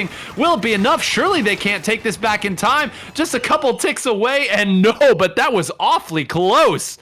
Yeah, for a moment there, it absolutely could have gone to Bamboo Comps if the zone had flipped in their favor right at the end. And a 10-point margin there just shows that this game going all the way to 5 minutes. So many of these games between these teams at the highest level are going the full distance on splat zones. These teams able to really fight these lockouts and put together the plays that can get them in, and it's just a matter of who is more consistently able to make the most of it. Yeah, I mean, these are razor thin margins that we talked about. I mean, just in that last little bit there, I kind of called out Volti waited for all the specials to come through, took a nice wide swinging route to try to take out the spot where typically your opponent's best turfing weapons are going to be. And it just so happened that Half saw it in just enough time to get to the other side of a splash wall that was already thrown out, not even knowing that Volti was there. That's a margin that, again, neither player in the heat of the moment can, like, succinctly identify there. That's just, you made a decision, your opponent made a decision, let's see which one comes out at the end of it. But the Alan Gardner Fan Club knew that once they had pushed up, keeping somebody sharking on that right side was going to make it so difficult for the opponents to push their way in. They fought through all of the specials that came through as well. And now, after that first game, I was a little worried here that we weren't going to get ourselves a long set or even a set 2. But the Alan Gardner Fan Club now 1 game away from sending us to set number 2 of our grand finals. We'll see if it's necessary, but I know that the Bamboo Comp would love to end this right now. They got places to be and things to do. Yep, and there they are, Half bringing out that Neo Splash here, switching off of that 52 gal. Let's see how it goes. They're bringing back the double tri-strike comp that they were using earlier, and having so much paint with that Neo Splash, is that going to be enough for them to shut down Alan Gardner Fan Club? We will see Henlo able to get the splat onto Dante here, looking for control of the zone, but there's two specials coming out. There's a slider and the strikes. Both of those players going down for it looks like, unless it was the strikes from half, I'm not sure, because they do, like I said, have two of those. But Bamboo Comp still holding onto the zone, having so much paint, especially because of half's Neo Splash there. Dante over on this side here, able to get tri-strikes of their own, trying to put them on the zone there, not able to win that fight against Volti, but does force Volti to jump out. And now as Alan Gardner Fan Club have the zone, they will be looking to take the lead here. Yeah, they've done an amazing job, Henlo and Volti, of moving in at around the same time and keeping the opponent guessing as to where the actual threat is coming from, the seen threat and the unseen threat. Right as I say that, of course, as they have done this entire tournament, guess we're doing Bamboo Comps finds a way to sneak a special behind and break through, but they have not found a ton of stability in the center of the map here. Hypnos getting a great shot there to maybe have something to say about that, but once this team is in, it appears they're in, has been the name of the game for the Alan Gardner Fan Club. It makes sense from a comp perspective, and they've even got enough resources at the right time to kind of push aside some of these big special set plays that they've worked through. They've actually got a Trizooka there. I believe that was the Neo Splash that they got there. Dante picking a nice time to dive, appears to have broken things up ever so slightly. Nobody went down in that zone flip, but now in the scuffle after the fact, it appears a couple will as we return to Pandemonium. Yeah, half looking to continue that with a pick onto Synapse, but Synapse gets away through the zone there, as it does go into our Alan Gardner Fan Club's favor, but those tri-strikes do help to flip it, and then the tri-strikes from the fan club also help to flip it back. There are so many strikes coming out here from both teams, it is just going back and forth. Yeah, great. I mean, you knew that this was going to happen as soon as you saw that Neo Splash come out. Every time that there's a big, long map, it's just something that you see. It's so good here. Those strikes can actually get a ton of value as opposed to some other maps where maybe not. But, of course, the trade-off there is outside of your strikes, your main weapon is very good at turfing, but maybe you can't support in the same way that your 52 gal could. Maybe that gives the opponent a few more opportunities to dive forward to take you out, and you don't have as much sustainability. The lead will go in favor of the Alan Gardner Fan Club, who has been very patient and very diligent in letting this flip back and forth, knowing that they could take it. But we're still so early in the scores that these penalties may as well be non-existent. Yeah, they already are almost non-existent as there it goes. Bamboo Comps does get down below that 69 points that they were on, but Henlo bringing out that hammer does manage to take out Dante, but goes down to, I'm not sure if it was the slider or it was just a shot from the ringer beforehand, but that allows Bamboo Comps to hold onto the zone and increase their lead further. Yeah, and now we're starting to get into danger zone here. If you get taken down one time and don't have the cooler loop, that's how far this zone can go very quickly. Now, they did a great job there, taking one side where the pencil looked and the other side having Henlo dive forward, but you can see how far back their pencil got pushed. Thankfully, their jump came in before the pencil had to retreat, so they'll still have their doorstep and an opportunity to push forward at that side. But this is where it's really frustrating to fight against this comp. I've made the joke so many times, but when the opponent can throw two specials at the zone and flip it almost automatically, you have to play nearly perfectly there. Just look at that. I mean, that wasn't even necessarily bad. They moved back. They fought the one person who was forward there, but you know, the zone flips so quickly, that's all your turf gone, and they've identified where your attack is coming from. They move on top. So it's a simple game plan to execute, and unfortunately for the Alan Gardner Fan Club, they're going to have more and more opportunities to do it as this game continues. Yeah, also unfortunate for the Alan Gardner Fan Club. I saw a jump earlier. I believe it was Lexi jumping back to a teammate as they were going down, and that really must have hurt them, as Alan Gardner Fan Club are going to need to put together one final push as there is less than 10 ticks remaining. They were able to do it last game, but with these tri-strikes coming out, Bamboo Comps iced the game, and that brings it to a Game 5. Game 5 indeed, and of course these two teams were only going to be able to do that. Their first set, a great best of 5 that featured back and forth overtime victories, all the drama that you could ask for in a winner's final set, can only top it by giving us the same in a grand final set. And now the big question will be, here, Mahi Mahi Resorts, I would bank on half going back over to the 52 gal. If I were a betting man, and I am, I'm placing all of my squid points on that. It looked so strong in the previous set.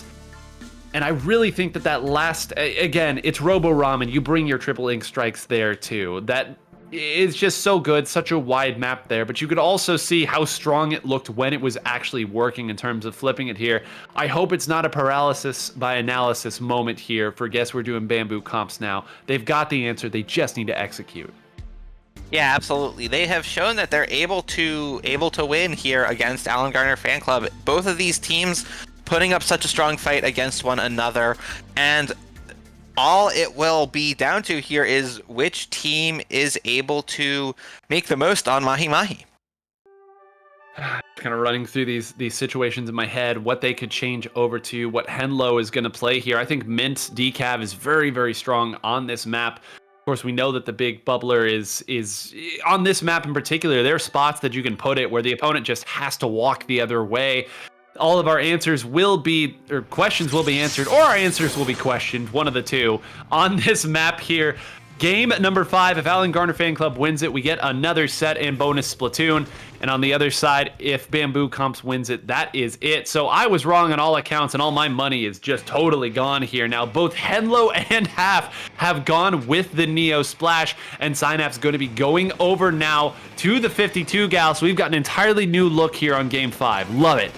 Yeah, Henlo completely stepping out of the Splatana class here and switching to the Neo Splash of their own, just fighting fire with fire here, using a Neo Splash for additional strikes. That is both teams bringing at least one set of tri-strikes.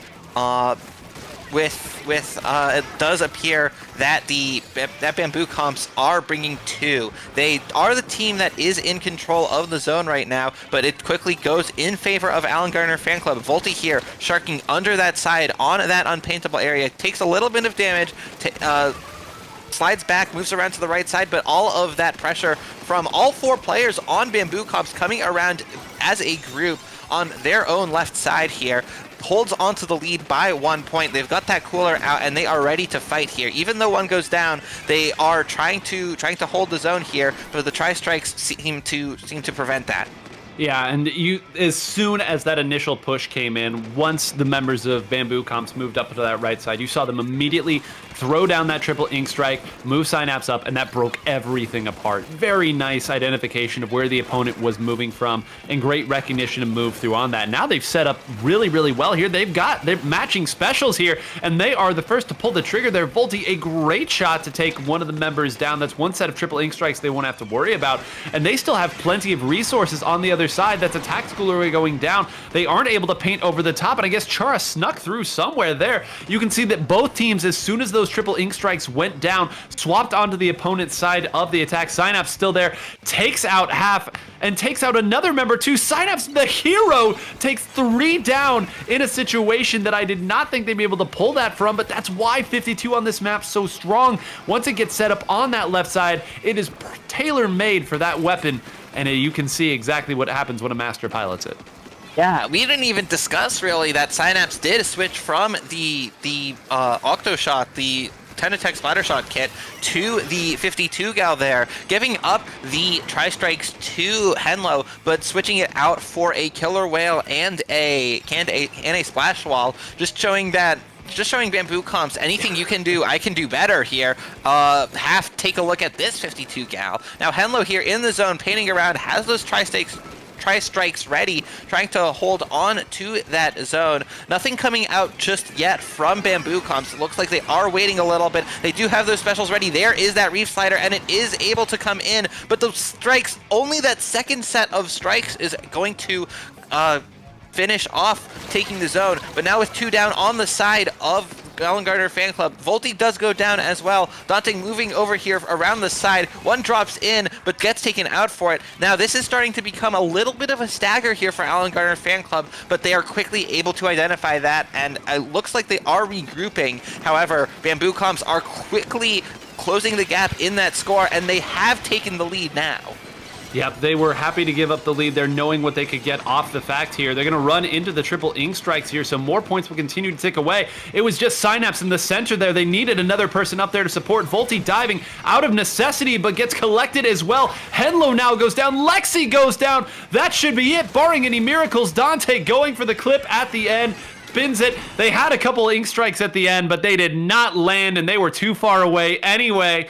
And after another great back and forth set, any back and forth game 5, guess we're doing bamboo comps now with nary a bamboo to be seen, but a nice gold medal. They will be your winners of In the Zone's 37. I guess we're winning in the zone now. Oh, man. Imagine calling your shot like that. What a show that would have been. Oh, wow, yeah. And such a good final set. Great showing here from all these teams that made it so far. Alan Garner Fan Club, Bamboo Comps, and even Monsieur George making it to the losers finals, making it all the way through the winner side of the bracket before going down in third place here. Really great stuff that we saw. We saw just Chara showing off how well the slider can be effective when set up like that by the team.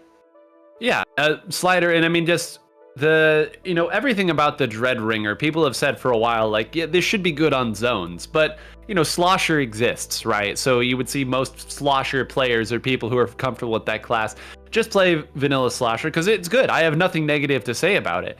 So in this situation, you've already got a great Slosher player and you still want to play Dread Ringer. Well, they make it work, and you can see, especially on zones and zones only, what it can do there and how very different our top 3 teams were compositionally. I know we traded the mantle of the 52 gal back and forth a little bit, and we got really into the Neo Splash, but all 3 teams had very, very different ways that they were trying to get this done. It's one of the big reasons why Splat Zones is so beloved. Every player gets a chance to contribute, and that opens things up for a lot of weapons. And of course, it almost always results in some great back and forth games. It's such a swingy mode back and forth as well. We got a little bit of everything here. I have no notes for this In the Zone's 37. It's fantastic job. Perfect marks all around. Yep, I couldn't have put it better myself. Now let's see. I know production, I don't know if we have anything else that we want to do after this. I don't know typically if we do interviews or anything like that. So I'm just going to vamp a little bit here as we kind of close things out for today. Squidoku, where can people find? I know I say right as I said that, of course, the thing changed over to show where people could find you on Twitter. But what projects do you have going on? Where can people find you? Yeah, sure. So I am still technically on Twitter, where my handle is Squidoku_. I have been moving more to using Blue Sky, where it's just Squidoku without the underscore. I am also on the Fediverse on Splatsville.social, where my handle is Squidoku. And how about you, Nine? Where can people find you? Yeah, people can find me basically everywhere at 9wholegrains. Kind of like you, nobody was really fighting to get this tag initially when I made it, so very easy for me to keep things consistent as things are going on. But yeah, it's been a busy couple of weeks Splatoon-wise. We've had a lot of great stuff, so I hope you all have enjoyed the tournaments that I've had the privilege of casting here. I know there's plenty of great tournaments on the horizon here as people continue to kind of identify and figure out what is strongest in this new patch, what they can make work. And I hope to be commentating even more tournaments to bring some of that and kind of solve those answers with you in real time. But unless we have anything else, of course, we have to think, In the Zone, this is Sendo's project on Sendo's project website here. A big thank you to that. A big thank you to the entire production team for bringing this to you as well. Dapple Productions working so hard to bring you like 10 tournaments every week. It feels like all on cast, all with great quality. So folks, plenty of Splatoon left to be played. We hope you enjoyed the show today. And until next time, everybody, Team Past won, so we still got to stay fresh. We'll see you next time.